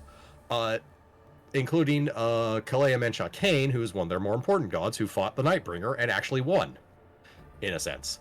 In the sense that he defeated the Nightbringer, cast his scythe into the warp, and the Nightbringer reformed later, because gods fighting gods doesn't really mean much of anything sometimes. But it should be noted that the scythe going into the warp is partially the reason why pretty much every species sees the Nightbringer as the Grim Reaper figure. So they kept. He also has yet to get a scythe. They kept kind of ancient imprinting from the old lore, but in a new context. Yeah. Got it. It should also be noted that this is the one of the very few W's that Kalea Mencha Kane has in lore in any capacity, so I actually wanted to mention it, if only for that. I won once. You did. We're putting it on the fridge. We're not putting it on the fridge. Seriously, avatars of Kane get jobs so often in the lore, it's just kind of sad. Hey, when you need someone to job, you pull out an Avatar of Kane that can get jobbed by Marnius Calgar, random other nonsense. Gabriel Angelos, I think. Gabriel Angelos, sure, why not? It's kind of a symptom of Eldar are very rarely the focal characters. They're always either like the mysterious third party that's intervening for their own ends because Eldar, or they're the outright villains of a piece. So the Avatar of Kane is always something for like whoever your hero is to fight, and as a result, a lot of avatars get jobbed.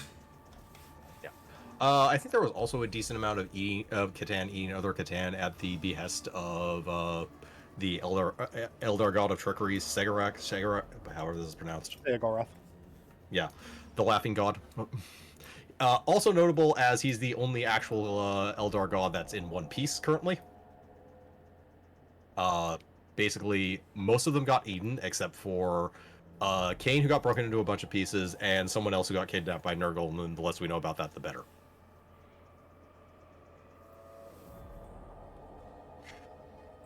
But in any case, that happens way later. Like 65 million years later. But yeah. Eventually, they drive the Catan from the universe. And, I believe next slide. Yeah, let's go to the next slide.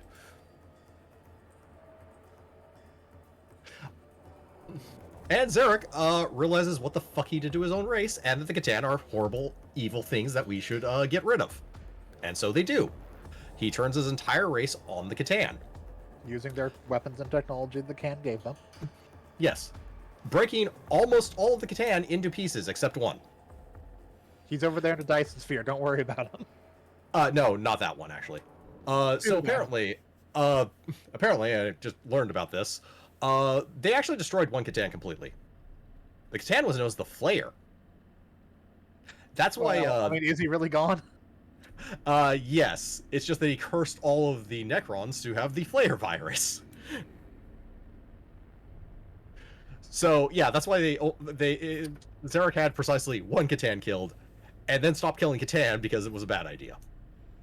And instead broke them up into a bunch of different pieces, and now use them as Pokemon. Effectively. Yeah.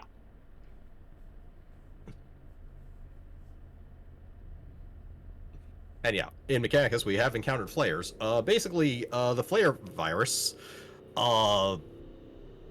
turns you into something that wants to carve flesh and put it onto yourself. You crave flesh, but can never have it because, you know, you're a fucking Necron. And then, yep. And then you live out your days slowly decaying in the Flayer dimension. Yeah, which is distinct. You get the meat dimension. Yes, the meat dimension. This is distinct from the warp and anywhere else because Necrons can just have their own other dimensions that they make. Bullshit level technology. Yep. But yes, Zarek, after defeating all the Catan, orders his race to go to sleep for 65 million years because we still have these Eldar to deal with, but they'll probably hedonism themselves into fucking up royally, and we won't have to worry about them, so we'll just outsleep them. I'm going to fuck off out of this galaxy completely as penance for what I did to my race. Oh yeah, and I turned all the loyalty programs off. So you guys can now, when you wake up, do whatever you want. This part was a bad idea. Well, and he did. He said he turned the program off. No, he did turn the loyalty program off. They actually have fought him in the lore at this point, so... Yeah, there's implications that he may still have it. Yeah. He may be able to turn it back on, but who knows. Yeah, moving on to the next one. I think I jumped to the Great Sleep, actually, but I believe that is the next slide.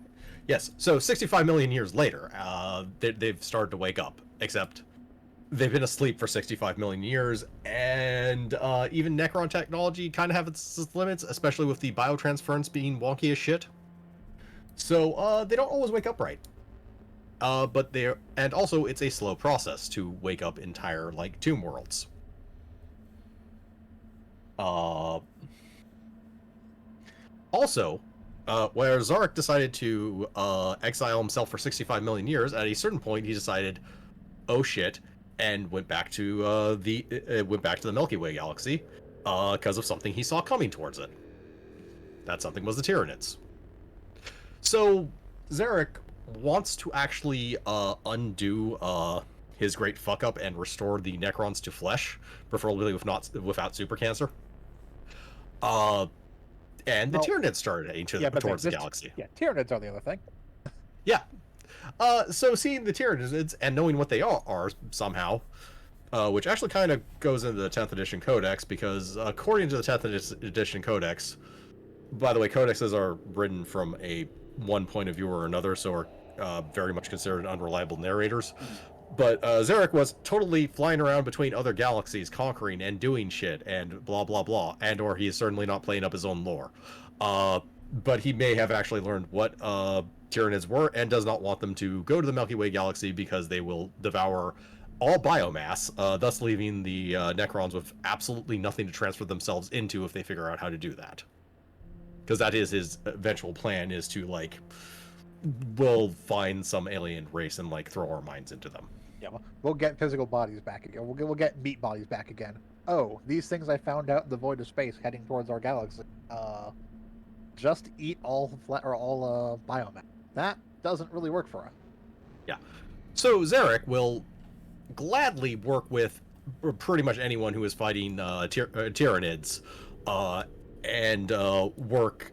Well, okay, so the Necrons actually engage in honorable combat with, especially with other Necrons, but will even to some extent do this with alien races until the alien race proves unworthy of honorable combat. Or you're just crazy and you keep trying to do honorable combat against orcs. Yes, or you're crazy and just keep trying to do honorable combat against orcs. So they haven't proven themselves worthy of dishonorable combat. Sometimes that's actually correct. But yeah, it should be noted there are that many characters. Ironically, the human faction that venerates machines has very few actual characters, partially because they're way newer than the Necrons, and partially because GW just doesn't like the faction. Yeah. But also partially thanks to the 5th edition codex, there's like 1 billion Necron characters, and like practically all of them are very interesting. But yeah, they didn't add any like new characters because the 5th edition really made them actually have personalities. Yeah, they have characters all over the place. Yeah. So ironically, the faction of machine men are like have extremely human characters with diverse personalities, and the faction of men turning themselves into machines are actually pretty fucking uniform. In any case, moving on to the next slide. That brings ourselves to that brings us to Zarek the Silent King himself. So, well, ostensibly he's been working on fighting the Tyranid threat. He also in most recent lore is working on that biotransference or reversing biotransference thing, which is not the best of things for, well, anyone else. So he decided that the best way of doing this was to I think he broke out some of the silly scientists who were in silly jail for making the Orrery of Worlds. Yes, because he did break out the silly scientists who were like, hey, we have these cryptechs, then we have these other guys who did heinous shit, that we kind of said, hey, stop doing heinous shit. And he was like, yeah, but now we need heinous shit. Okay, also to go over the Orrery of Worlds, because this is the most ridiculous thing among ridiculous technology that the Necrons have. It is an accurate recreation of the Milky Way galaxy as an orrery, basically a like nice little planetarium thing that can also be used to destroy planets and stars by just interacting with it. You can easily make stars go supernova and do various things like that. Worth noting again, Catan technology is bullshit. Yes. The dynasty in charge of this closely guards it and keeps pretty much anyone else from using it. They will only actually use it to like prune solar system or prune stars or solar systems that are going to cause damage to the galaxy. They are actually one of the most scrupulous Necron dynasties. They also try and keep Trazian away as much as possible. For obvious reasons. Everyone tries to keep Traz on. That part is true too. The local, But yeah, the local coffee shop tries to keep Traz away to keep making their mug. yes. We'll go over Trazian in a minute. Any case, what he's currently done, however, is create the Pariah Nexus, where he built a bunch more of those pylons in order to separate a good amount of space from the warp, which ostensibly would be a good idea, except this is separating humans from their souls. So they just kind of stop doing things. Anything. In order to, like, work on reverse biotransference. And, the Imperium is like, what the fuck is this? There's a giant blank in the Imperium that we can't move through, and we've lost contact with these planets. So it's like, we need someone to go investigate. Who's simultaneously incredibly competent and, somewhat, questionable. Oh, we'll send Belisarius call. And, like, some Sisters of Battle, and some Black Templars, and a bunch of other people. Various factions, we can all of them show up. Yes. Yes. The Drukhari are skittering around somewhere going woody woody woody woo. Yeah. I don't remember exactly what they're doing. I think they're literally just running around like grabbing Necrons and like humans for Kamara. Other things, Necrons obviously can't, Necrons do not use warp travel and obviously couldn't because this tends to require Psychers to actually figure out where you're going. Instead, they use they use what's called the Webway, which are just kind of like tunnels between places that were built a long time ago and are somewhat in decrepit state. In addition to their other bullshit, but for long distance travel, I believe they actually just use the Webway. Necrons, they're not use the Webway. They don't use the Webway? No. Oh, they just do it? They just have FTL travel. Okay, they just tab. Catan are bullshit. Yeah, Catan are bullshit, I was just wondering. Huh. Hey, technically, it's inertialess drives. Ah, okay. Humans would have had the Webway if someone hadn't called Dad at the wrong opportunity. They may have retconned it. Yeah, because I do remember them using the Webway at some point. Yeah, they retconned it to have dolmen gates, which are basically ways they break into the Webway. And you they don't have standard access to the Webway because the Webway is a crit. But they have the capacity to break into the Webway to use it. Yeah. But yeah, the Webway is basically tunnels between places in the warp, but without actually having to go through super hell or worry about any of the problems I should remember this because that's one of the Necrons I wish they give us more information about. The burning. Yeah. His whole thing was he wanted to figure out how to get in the Webway, so he burned his way into the Webway behind the domain. Well, that makes enough sense. In any case, moving on, because there's actually other Necron characters we can talk about, not just him. Yes. So, whereas Zarek and some of his allies actually want to go back to being fleshy beings, there's Imhotep the Stormlord and his dynasty, which are like, nah, fuck that. We're cold machine people, we're just gonna stay cold machine people. Previously, until like recently, the Silent King didn't actually have like a model or a presence in the game or anything. He was actually mentioned in the Necron Codex as coming back, but didn't actually have rules for him in the original 5th edition. His model is actually much more recent. He had a model before. He has a new model now. They made a new model for him, but he had one for that. Okay, he had one before. Yeah, but I mean, like originally in 5th, he did not have a model or rules for that matter. No, they had rules for a handful of people they didn't have models for yet, but then they did made a bunch of Necron characters and actually made models for them. Yeah, he has made preschool. But yeah, it should be noted that Imhotep is also a part of the dynasty that has like I think 7 characters or something. It's like a good majority of the special characters were actually his dynasty. Yeah, there's a lot of Sawtek dynasty stuff. Yeah.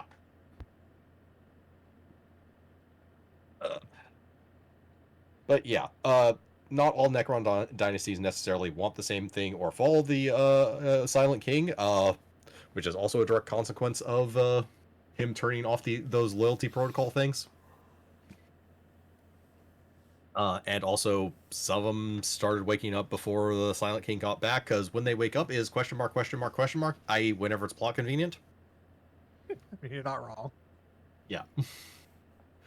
Or when somebody digs too deeply and too greedily into a tomb, or stuff like that. I think the original reason for waking is still someone accidentally breaking into a tomb, and that kind of kicking it off. But it's a matter of like how soon do the various tomb worlds get a notification that they should open, and how long that Well- process takes varies from place to place, and again, plot relevance. Yes. Well, accidentally or purposely, which is more in line with our next slide. Next slide. Add character. So, there's all this guy, Enrique the Traveler, who goes around waking up tomb worlds. Yes, he also goes around waking. Notably, waking up tomb worlds, not always being as careful with how he does it, and taking a tithe of warriors and immortals with him, sometimes willingly given to him, sometimes he just absconds with them. Because the Necrons are kind of dicks sometimes. Most of the time. Okay, kind of all the time. Depends on that one. It does depend on the Necron. But yeah, he's not. That is mostly what he does. Basically, is run around tomb worlds and waking them up. Not much else to say on him really, but he is kind of a character of note. At least there's someone who's actively going around waking up the tomb worlds. Yeah. Because question for you actually on him: is he with the Storm Lord or is he with the Silent King? He's his own thing. Enrique is separate. I don't think he's actually part of an island. Oh, okay. So He's not actually part of a faction. He's more. He believes in the Necrons in general, or himself. I don't know. It's kind of hard. So When he's it not comes really to following Necron lore. either of the ideologies. He's just like, we should probably be waking up and doing something right now. I'm going to go wake up the boys. Things are waking up, so it's his job to go through and wake things. Yeah. Okay. Yeah. So the thing is, like, Necrons are very loyal to their own dynasty and significantly less loyal to the actual race of Necrons in general. I got it. Yeah. So, even though ostensibly, like, all Necrons should be ruling all the galaxy and all the and enslaving the fleshy races, is more like a talking point over cordial dinner rather than something they actually like get behind and do, and are planning on stabbing each other in the back at a moment's notice sometimes. Got it. Like the other thing is that many of the Necrons, like Necron overlords and whatnot, don't view themselves as being evil relating to like other races, because clearly they're going to exterminate other races that exist in the galaxy. But they do that because they believe the galaxy is there, because in the past it was. Right. Yeah, and they don't always believe in exterminating per se. They'll settle it like enslaving. It's like, if you're bowing down to us, I don't think we're going to like genocide you. That seems kind of pointless or something. Also, it's not like the Necrons are expanding. Like, all the Necrons that will ever be are in existence currently, and their numbers can only diminish. Yeah. Correct. Yep. Very much. Like It should be. Yeah. However, that's complicated by the fact that Necrons, when destroyed, can just rebuild. And or teleport off somewhere else to rebuild. right. Well, they get teleported back to their tomb, but they can't Yeah. be just damaged enough that they can't effectively.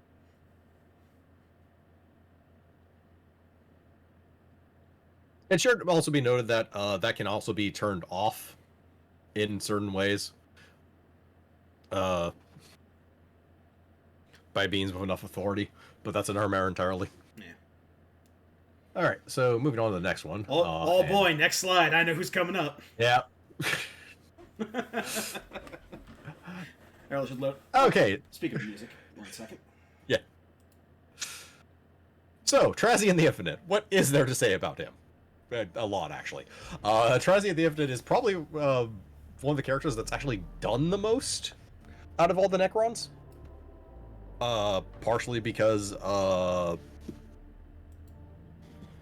he is okay, so Trazian either woke up early or never actually went to sleep in the first place.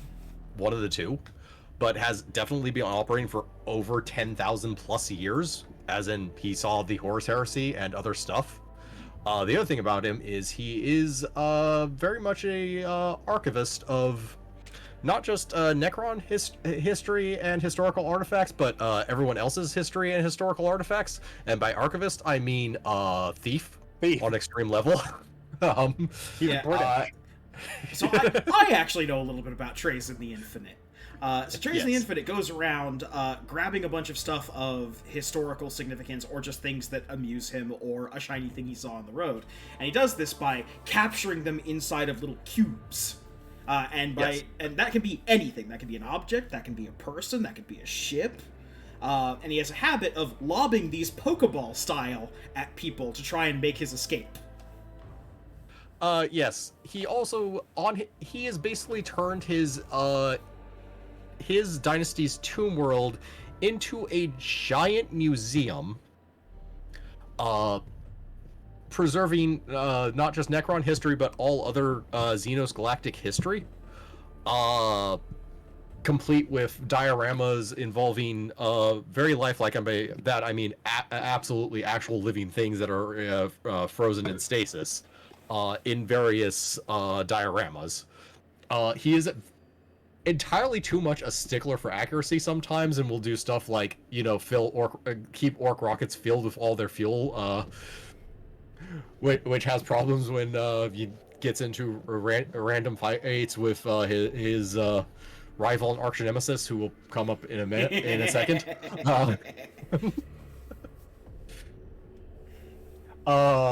It should be noted he had like no interest in human races and in the human race and their boring ass emperor, who were just stomping out a bunch of Xenos life in their Great Crusade and getting rid of much more interesting races in the galaxy, and were just kind of boring up until the Horus Heresy happened, and then took extreme interest in them. This does mean that he has a lot of things from the Horus Heresy era, including Space Marines from that era. This all actually comes to a head because while he does collect all this stuff, he is more than also willing to weaponize his collection. Yeah. In most of the scenes I've seen him in, he usually, like, rather than fighting himself, he'll pull out a cube of, like, some creature he's captured or some being he's captured and throw it out, and whatever's inside of there is compelled to fight for him. So when he summons, like, a Space Marine unit that he captured, the Space Marines will fight for him. Well, yes and no. It's less they'll fight for him and more if they see a Chaos Space Marines or a random demon in front of them. Okay, he's manipulating their perception and stuff like that. I'm pretty sure he also uses Mind Shackle Scarabs, so... He also does use Mind Shackle Scarabs sometimes. He also sometimes just doesn't need them. Because, you know, when you throw out a bunch of Imperial Guardsmen facing a horde of flayed ones charging at them, they're not going to really care about Trazian. Or the guys who are not shooting at the moment in general, and are actually fighting the horde of horrible murder machines going at them.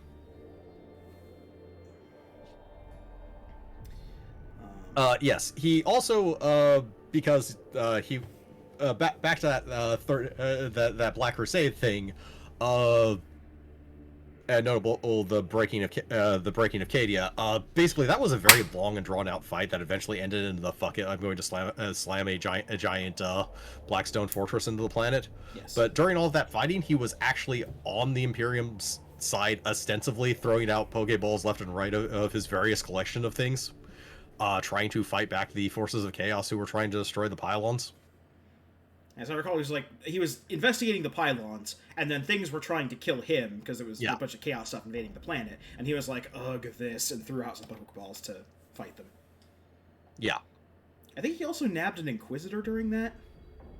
He nabbed Inquisitor. He nabbed Creed. He nabbed Creed. I think he nabbed Greyfax earlier and then released her on that planet or something like that. Yeah. Highly possible. Yeah. But yes, Trazian is, in general, an amusing character and pops up everywhere because his interest is basically everything. And while he does have Pokeballs full of stuff, he's no slouch in combat, except in the current rules, because I think he's asked in the current rules. But he's a Necron Overlord in current rules. But, I mean, he is, in universe, a Necron Overlord is actually incredibly powerful. He's A, incredibly powerful, and B, okay, so he's an archaeologist that steals a bunch of shit, so, the Empathic Annihilator can, like, fight and actively harm, like, Ascended Catan in hand-to-hand combat. His cloak is actually a chronomancer artifact of fairly that is fairly powerful. And of course, there's Trezian's actual like normal inbuilt ability that is why he's titled the Infinite. He can just transfer into other Necron lords. He's not stuck. Turn into him. Which turn into him. He is not stuck in this form or body. And notably, the previous one he left will actually just turn back into whatever it was. He can just have like 8 or 9 lords on a battlefield and just jump around between them.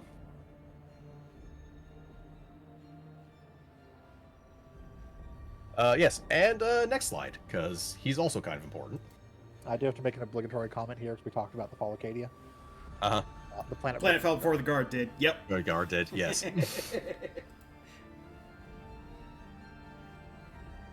As So, a guard, he doesn't have as a guard player myself, I'm required. Yes.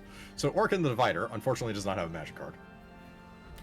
But he does have a very nice, like, Dilophosaurus hood. I like this. Yep. Yeah. Yeah, he has a very interesting death mask. So here's someone whose lore powers and tabletop powers very much do not match as well. He is also kind of arch rivals with Trezian the Infinite. Slash weird, like they have a weird. They fought for 10,000 years. It's fine. You know those scenes where like two rival characters, or like a villain and another villain, will play a chess game with each other, and they'll act like they're buddies and act like they know each other. And they'll be laughing with each other, and then one pulls a knife on the other, and then the other guy pulls a gun. Basically, think that, but over 10,000 years, and over time they've like pulled spaceship annihilators on each other. Or alternatively, because this is actually kind of how they knew each other and kind of what they were. So before biotransference, they both were basically old geezer nerds that hated each other.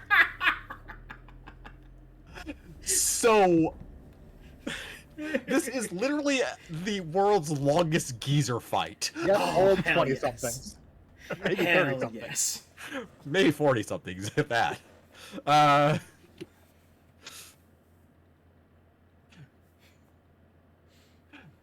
But yeah, he also didn't want to do biotransfer.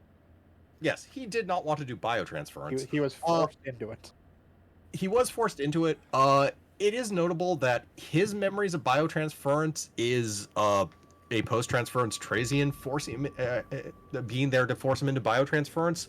Trezian does not remember this, and it wouldn't make any sense because Trezian is a different dynasty altogether, and the dynasties basically took care of it themselves. So biotransference can interfere with memory because it is a Catan trick to some extent. So whether or not that is actually a thing that happened is an open question. Another thing, and something that doesn't appear in lore, is we don't actually know what Necron tier look like. Yeah, we just got the Directly. death mask, like, effectively. Yeah. Which is the other thing. Like all of them having the faces they have, they're all death masks, so we have no idea what Necron tier face even looks like. Which leads to my crazy conspiracy theory that Necron tier were nothing more than actually just humans.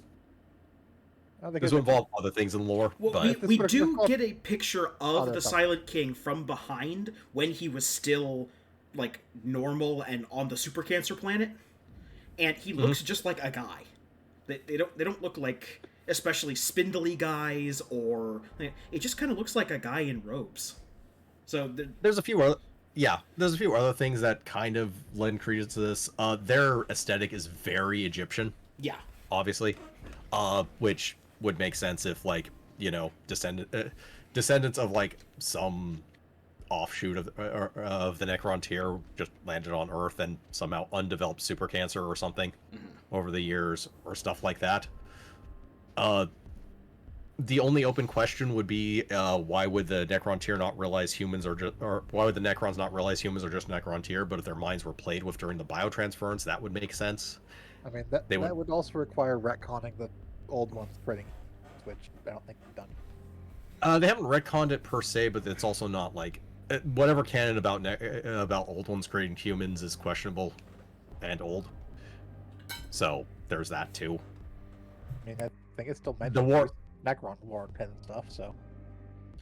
I don't know if it has been mentioned recently or not, but oh, again, there's a bunch of books and I'm not up on them completely.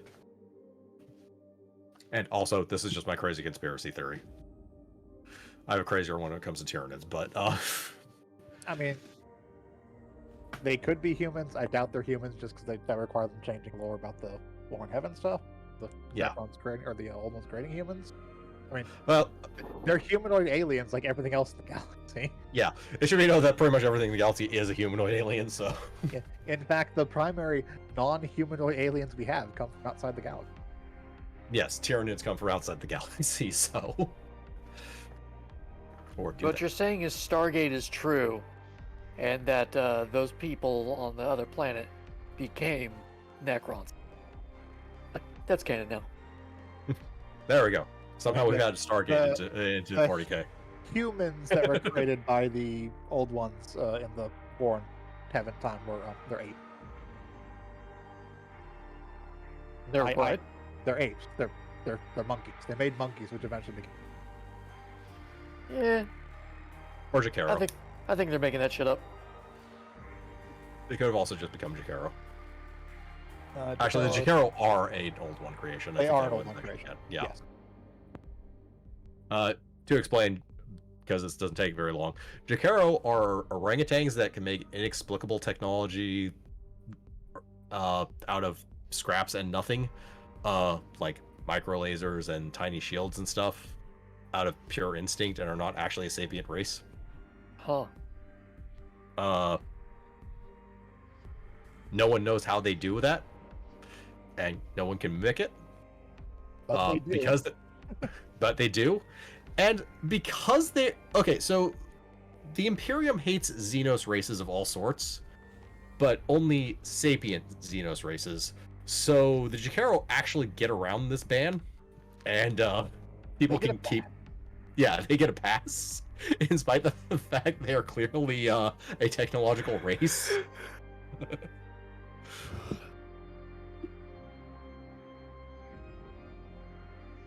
But yeah. Oh yeah, Orkin the Diviner. We should actually talk about the character himself. So other things about Orkin the Diviner is he's a chronomancer and the most skilled of chronomancers. More specifically, he's a cryptech. So Necron technology is nonsensically advanced, but they're also a race of paranoid factionalist dynasties. So technology isn't exactly openly spread and discussed. And the masters of those technologies are called cryptechs, who keep their high positions within their dynasties by knowing what the fuck they're doing within their specialties. Orkin is a chronomancer, which means his mastery is, obviously time. And is extremely good at predicting the future, except when he can't. More specifically, he is focusing. He reads the stars. Yeah, he reads the stars. Now, notably, about a billion things can go wrong with trying to predict the future, including some jackass throwing a bunch of Tesseract labyrinths around like Pokeballs in order to grab and or unleash various things.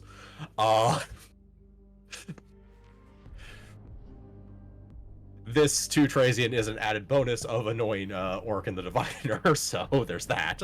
Oh, you old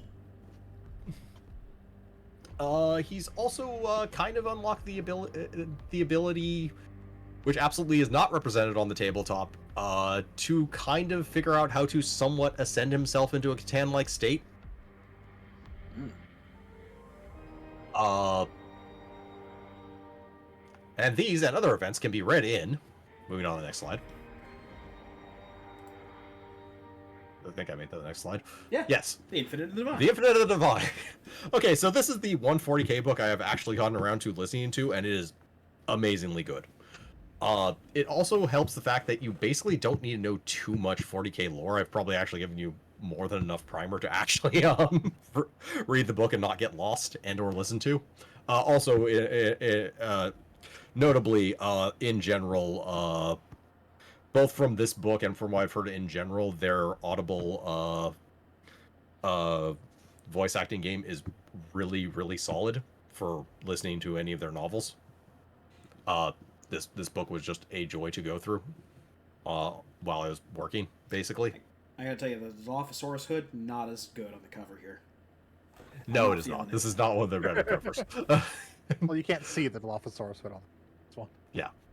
It's his whole back thing. Yeah. It is just basically a front shot. But yeah, this basically goes over the history and rivalry of these two during the period while most of the Necrons were asleep. And the history of one planet. And these two just basically trading a MacGuffin back and forth while messing with each other constantly and various other amusing things. So it's just a prank war between two hyper-advanced Yeah, it's a prank- aliens. It's a prank war between two hyper-advanced aliens and old men. It also gives you very much a view, a direct view of just what it means to be like a basically immortal, living for a very long time. Like, the reason why Trazian is Trazian and what he does is partially because it keeps him from going insane, because when you're immortal and you're just around for thousands and tens of thousands of years, you need a hobby, you need something to keep you grounded. Must resist her. Yeah. That's basically the reason why he obsesses over grabbing everything in the galaxy and making these dioramas and preserving the history of not just the Necrons, but everything he can. And has no scruples about how he goes about it whatsoever, because he's all... Well, yeah, this is because mine. This he is just mine. has no scruples. Yeah, the Necron as a whole are this is mine, and this is mine, and this is mine, and this is mine, and shoo you aside, and this is mine. This is our galaxy, and you whippersnappers need to get off our lawn. Man, our galaxy's got little tiny mammals in it. I hate when you get little tiny mammals. They're a pain to get rid of. Sweep, sweep, sweep it up. It should also be noted that both of them are also in the Pariah Nexus. Trazian is being Trazian. I think that's what the notes are currently. Yeah, on Yes. Bloodraven. Yeah. Feel everything was nailed down. Yep. And Orican is actually, well, Orican is actually the same faction as Imatek the Stormlord, so he's kind of tagging, he might be tagging along for that, but also was trying to figure out why he couldn't predict stuff in that part of the galaxy, and then realized, oh, everything is set in place and nothing can be changed. What this means? No idea. Seems like if you're the kind of guy who's good at reading the future, that's great. That's job security. If you're not the kind of guy who's good at reading the future, that's terrifying. So there's two things about that. One, the future is malleable to some extent, and two, a lot of things can throw off his readings, including but not limited to the use of things that alter time and or space. It is also as far as predicting the future stuff in 40k, because there are other people who can predict the future in 40k, as we previously, like the Emperor. Yeah. Using him as an example, we have decent chunks of examples of how he predicts the future. He basically sees tons and tons and tons of potential futures, and has to figure out how to get to the future he wants. Yeah. Like, he doesn't see, I take this path and this will get me here perfectly. It is, this is a potential future. Okay, how do I have to make our way to this? I remember that's the thing with two of his kids, too. Sanguinius and... not Conrad Kurz. The guy who would eventually become the Night Lord's Primarch. That is Conrad Kurz. That Conrad Kurz, okay. Yeah, that is Conrad Yeah, Kurz. Conrad Kurz and Sanguinius both had Future Sight as Yes, well. they both have future sight. Sanguinius sees his death. Sanguinius And Conrad Kurz sees the future, but always basically interprets things in the worst way possible. Yeah. Yeah. He sees the bleakest future. It's not even necessarily that he sees the bleakest future, is that he sees the future, he interprets it in the bleakest way possible. Yeah.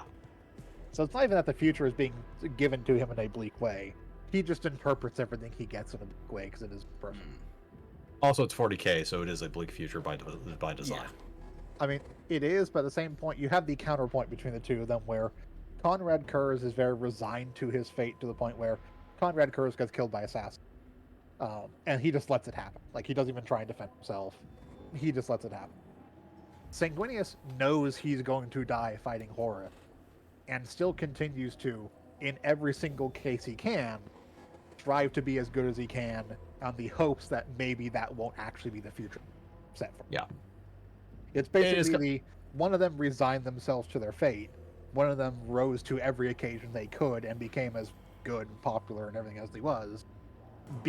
Not because he saw when he was going to die, but because he basically did everything in his power to not to try and change. It's basically the dichotomy between the loyalists and traitor Primarchs, whereas the loyalists are the more noble natured characters, and the traitors are the like broken Primarchs. Something Horus goes over. Why do I get all the broken pieces of shit? Well, you associate with Lorgar. That's your own fault. Yeah, there's that. Lorgar is a shitter, and everyone should know it. And Erebus, who is literally the worst. But enough about Primarchs and stuff. That's not relevant right now. No, it isn't. Yeah. Well, I'm sure Trazen would love to get his hands on a Primarch. Sure, Trazen. He might. I don't know. There's a non-zero chance Trazen has one or more Primarchs. I think it has been hinted at here and there. I think there was like some rumors that maybe he had someone like Gilman at one point, but obviously not. Yeah, now that Gilman's... I think Gilman's location was known. He was just in stasis. Well, we've had like Gilman was technically in stasis and dead, but he may have been replaced by someone else. The line was dead on the rock. He's around again. Yeah. Other Primarchs, something. But yeah, again, we're going into... Yeah, like... Sorry. I got us in the weeds on a different topic. It's fine. Yeah. But yeah, as far as what I've heard, I've not actually read Infinite and the Divine yet. It's on my to-do list when I get time to actually read a book. But I have heard that The Infinite and Divine is just one of the better 40k novels that has come out in recent history, period. Yeah. It is very good, and it is self-contained, so both of those are giant positives, especially if you're just getting into 40k in lore in general, or just want a good sci-fi book. Yeah. Because this just stands alone as a good sci-fi book. And it's you do not need to be a giant 40k nerd for it. And it's one of the few that focuses on a Xenos faction rather than a Imperial character or set of characters. Yeah. Which is very rare. It is very rare, and it is actually one of the better factions to go over, honestly, because, as said, the Necrons have a lot of characters, and, like, they have their own separate motivations and goals, and the dynasties they're not, like, locked into their lore anywhere near as deep as any of the other factions are. Yeah. Like, they're not the Tyranids who are locked into the lore of Nom Nom Nom, or the Eldari who are locked into the lore of dying and losing, I think, mostly. They are a dying race who really fucked up. Yes. They fucked up. Or the Drukhari, who, okay, at a certain point, you just really don't actually want to write anything about them. Yeah, the existence of Drukhari just kind of is... They're doing interesting stuff with Drukhari now. They're helping rebuild the Golden Throne. The homunculi, specifically, yeah. Yeah. That's actually where the Fabricator General appears, because he's actually the one talking with the Drukhari in the Webway. To briefly go over, the Eldari, Space Elves, basically, when they hedonism so hard that they made a Chaos God, they basically were claimed by that Chaos God, and most of their souls got devoured by it, with the exception of the Craft World Eldari, who are basically floating around in space and have soul stones that they keep their souls. Any Eldar that dies, no matter what faction it's part of, gets immediately claimed by Slaanesh. Slaanesh has claim over all Eldari. So the Eldar get around this, or the Eldari get around this by creating soul stones, which they basically houses their soul, so when they die, rather than their soul being released into the warp and Slaanesh devouring it, it goes into a soul stone, and basically they're effectively a dying race because they can't really they keep putting themselves new bodies and that kind of thing, but they're kind of limited in what they can do. If they actually die without a soul stone, they're just gone. Yeah. The Drukhari, on the other, don't have soul stone. They fled to the webway where they have a hidden city in the webway, and do all sorts of creepy shit with souls to make them have incredibly long lifespan. Yes, they do all kinds of creepy shit with souls, and the eldest of them, who are master flesh crafters, have remodeled themselves, and call themselves homunculi, to be somewhat confusing. Also can just revive any Drukhari, or can make a deal with with various Drukhari that go out and raid in order to just revive them if they ever die. Yeah, they can basically remove souls from people, all kinds of creatures like that, eat souls and everything else. But if they did have their own soul in their body and died out material, they would also get claimed by Slaanesh. They basically hide in the webway to hide from. Yeah, they are also quite literally the worst. They are absolutely the worst.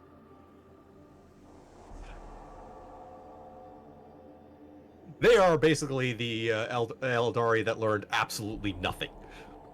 Yes. They did not stop the hedonism. They continued the hedonism, said, hey, okay, fine, we'll do the hedonism over there.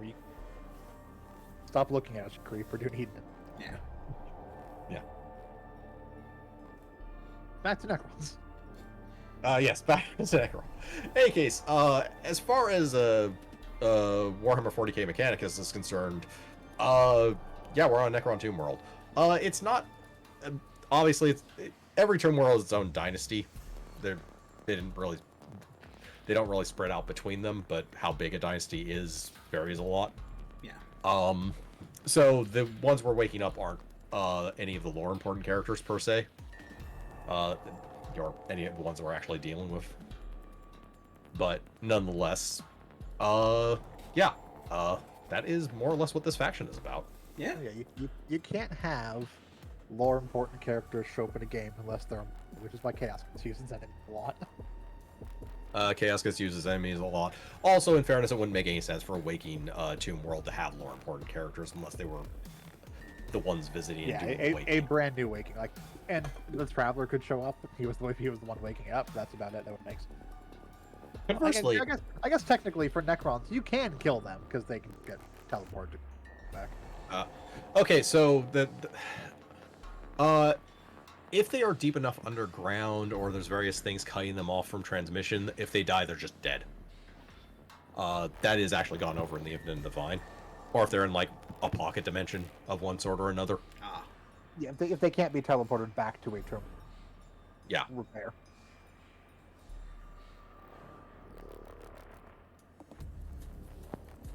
It's easy to do stories of chaos because you can have oh hey, Mortarion showed up and Mortarion got killed. That doesn't mean the demon form gets remade. Yeah. Conversely, the Adeptus Mechanicus characters in Warhammer 40k Mechanicus are some of the more notable characters because they appeared in Warhammer 40k Mechanicus, which is the most major piece of lore for them that doesn't involve Belisarius' Call. Pretty much. Yeah. I mean, even tabletop wise, they were a new faction or new. Yeah, they're a relatively new faction. I think they're including the oddity of when they first came out, they weren't the Adeptus Mechanicus faction. They were Cult Mechanicus and Qatari. They were two separate factions, two separate codexes that then got fused into a single army. Yeah. That makes even less sense. Uh-huh. Like the Qatari are literally their militant their military. It's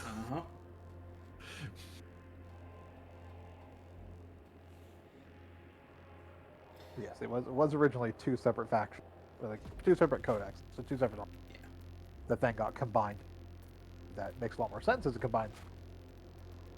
But yeah, they are relatively new to the actually being a tabletop one. Yeah. Things. While they have had lots of lore because they've done since the beginning, they didn't really do much with them. They were just kind of over there and they made Space Marines were definitely the focus. Still on. But like Necrons get a decent amount of focus now. People love the Necrons. Yeah, and for good reason, because they actually got rebuilt into a much more interesting faction than mindless kill machines in a universe that already has biological mindless kill machines, so this is kind of redundant. Like, with the only interesting characters being like a couple of jackass gods running around. Yeah, like the only characters to speak of were Catan. Yeah. And there were 2 of them. One of them, or 3 or 4 of them total. One locked away, and one sequestered off the galaxy. And of the 2 that were left, one has super murder boner, and the other is A jackass. named the Deceiver, and is is a jackass. Like, and they definitely still have some interesting places they could go, because there's like, as mentioned, they killed off the Flayer, so like they've killed one Catan, and that was a bad idea. But Yes. because he cursed the entirety of the Necron race. Hence why they just decide to break the rest of them into shards instead. Yeah, I mean, there's even some indication that like the whole thing that they go crazy, start becoming, Flayer, or to become part of the Flayer cult, and start calling themselves that Catan, like their name. So it's entirely possible that he may just come back eventually, as There's that reborn from the Flayer cult somehow. But the other thing that would be interesting is they actually fucking do something with the Outsider at some point. That would be interesting too. Also of note is Catan shards are not all under the control of the Necrons, and Catan, even before they got broken into shards, could just break themselves into shards. Yeah. And So the Catan shards aren't fully under control of the Necrons. Some of them are just off doing their own thing. The other interesting thing about the Catan shards is that, like, a given, so like the Nightbringer, for instance, was broken into multiple shards, but the Nightbringer is the sum total of all the shards that exist of him. They all are independent, but the same entity. So the Nightbringer is aware of effectively anything that happens around any of its shards. They are all the Nightbringer, just basically split into a bunch. Now it is notable, you can just destroy shards and they're just dead. You just can't get rid of the last one. Yeah, basically. But part of the implication of this, in addition to breaking the one that did it was a bad idea, is that the Necron, or the Catan themselves, may be effectively fundamental forces of the universe. Yeah, because back to the whole... Destroying them is, even if you could destroy them, because they've destroyed one of them, and there's still potentially could back to weird player virus stuff. But that's like theorizing. But like ostensibly destroying them is actively bad for the continuing of the. Yeah, they may be fundamental forces. The fact that Catan are called gods is pretty appropriate, because what do you even define as a god, really?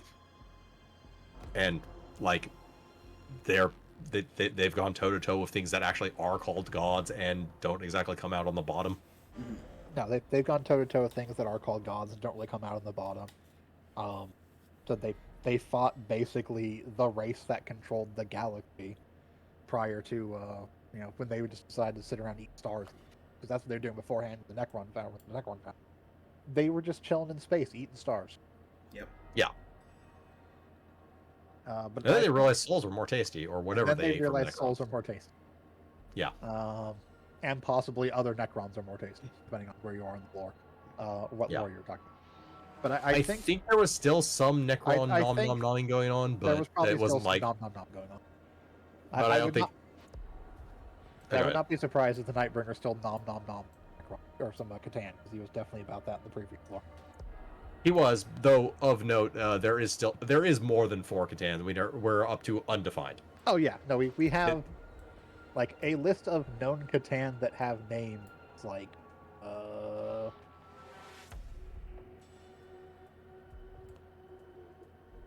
at least 23. Yeah.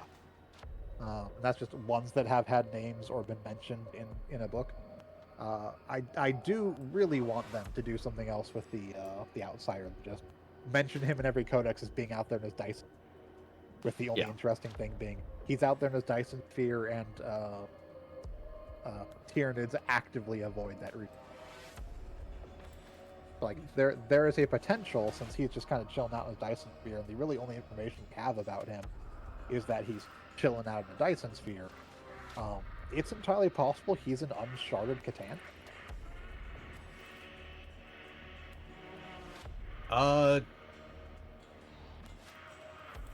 Yeah, they might have actually decided to just trap one entire Catan in a Dyson sphere for reasons. Or he decided to hide in a bubble, I don't know. But again, it's not the most known thing. Yeah. That being said, it is getting close to our usual calling time. We did end up wasting a lot of time. I figured we would. We still got through all of the presentation. I don't mean wasting time as in not getting through stuff. I mean, this went longer than I expected. Yeah. No, I figured it kind of would. But we did have quite a few asides as well. Yeah. Yeah. I figured we'd have quite a few asides because it's us. Like we said, like we said at the beginning, the Warhammer lore is fathoms deep. You can. It's not like we couldn't fill 3 hours of Warhammer lore multiple times over and over and over again. Yeah. There's a whole cottage industry around doing that. Yes, there absolutely is. Again, there are quite a few good ones on YouTube. If you want to look for lore videos. But with that, it's probably a good place to call it. Thank you for joining us on this lore stream. We hope you've learned a lot about the Adeptus Mechanicus and the Necrons and are more prepared to better make decisions about tech heresy and the dangers of gluing pieces of Tyranids to you. I'm not getting over that anytime soon. That's living rent-free in my head for a while. It just seems like a bad idea. Like, why would you even want to do this? Tyranid weapons are biological. If you strap a devourer to your arm to use as a weapon, you're strapping a bug hive to your arm. This is going to go wrong at some point. Yeah, but for one brief moment, it may go right. I don't know how, but that's the logic that guy's operating under. Okay, that's also a faction we didn't go over within the Adeptus Mechanicus, technically, as an aside. With the crazy wackos? Yes, the crazy wacko. Not all of them are crazy wackos per se, but the while most of the Adeptus Mechanicus believes very much in the superiority of machine and etc. over it, the biologists actually believe that the flesh is a machine and are much more reverent of the human form and such. So a Zetorite of that form may well go, hey, how can we improve humans using alien parts? No, don't do that. But okay, so there's a difference between how can we improve them by I don't know, trying to become more psychic via adapting Eldar, or conversely using Tau brains in order to not be nom nom stacks for demons, and anything involving Tyranids, period. All right. So there's that. I need to go ruminate on the wonders of biotechnology. In the meantime, thank you for joining us. Join us on Sunday when we'll be continuing through Super Robot Wars and continuing our adventure of trying to wrap up loose ends. Join us on Monday when Poke Mondays may be taken over by a strange and unknown force from the digital world. Join us on next Thursday for our continuing dive into the house party at the House Tomb World. They're all asleep. Come on, bring the keg in. Break their walls. Take that wall. Break their walls. Take their walls. They're made out of black. The walls are made out of blackstone here. Break down the walls. Are you stealing because of the nice artwork? No, I just want their wall. Anyway, I'm building a room. As an aside, I'm actually surprised as to how absolutely amusing Videx, the puritanical one, that his quests are, just because of how trolly they are. All right, we're gonna go mess with the rival house. We're gonna steal their mascot. Look, the problem here is dump that the sacred Necrons oils all over the front The yard. Necrons are very stinky, so we need to go in there and smoke it. Okay, we found their 3D printer and their minis, so we're going to go steal the Warhammer 40k army. That was one of the best missions so far. Whoever wrote that one, gold star. Yeah. Anyway, I have been Acolyte the Krampus. I'm still not being a Tyranid Shiv. I'm Hunter Green, and I don't think I've actually learned anything. Fair enough. Fair enough. And and I'm Vincent of I don't know. I'm not too lazy to make up anything right now. All right, that's been our archivist, Vincent. Yes. And remember, everybody, there's going to be a pop quiz on this information very soon, and if you don't pass it, you're going to become a servitor, and you're going to have to open the pantry door for the rest of your life.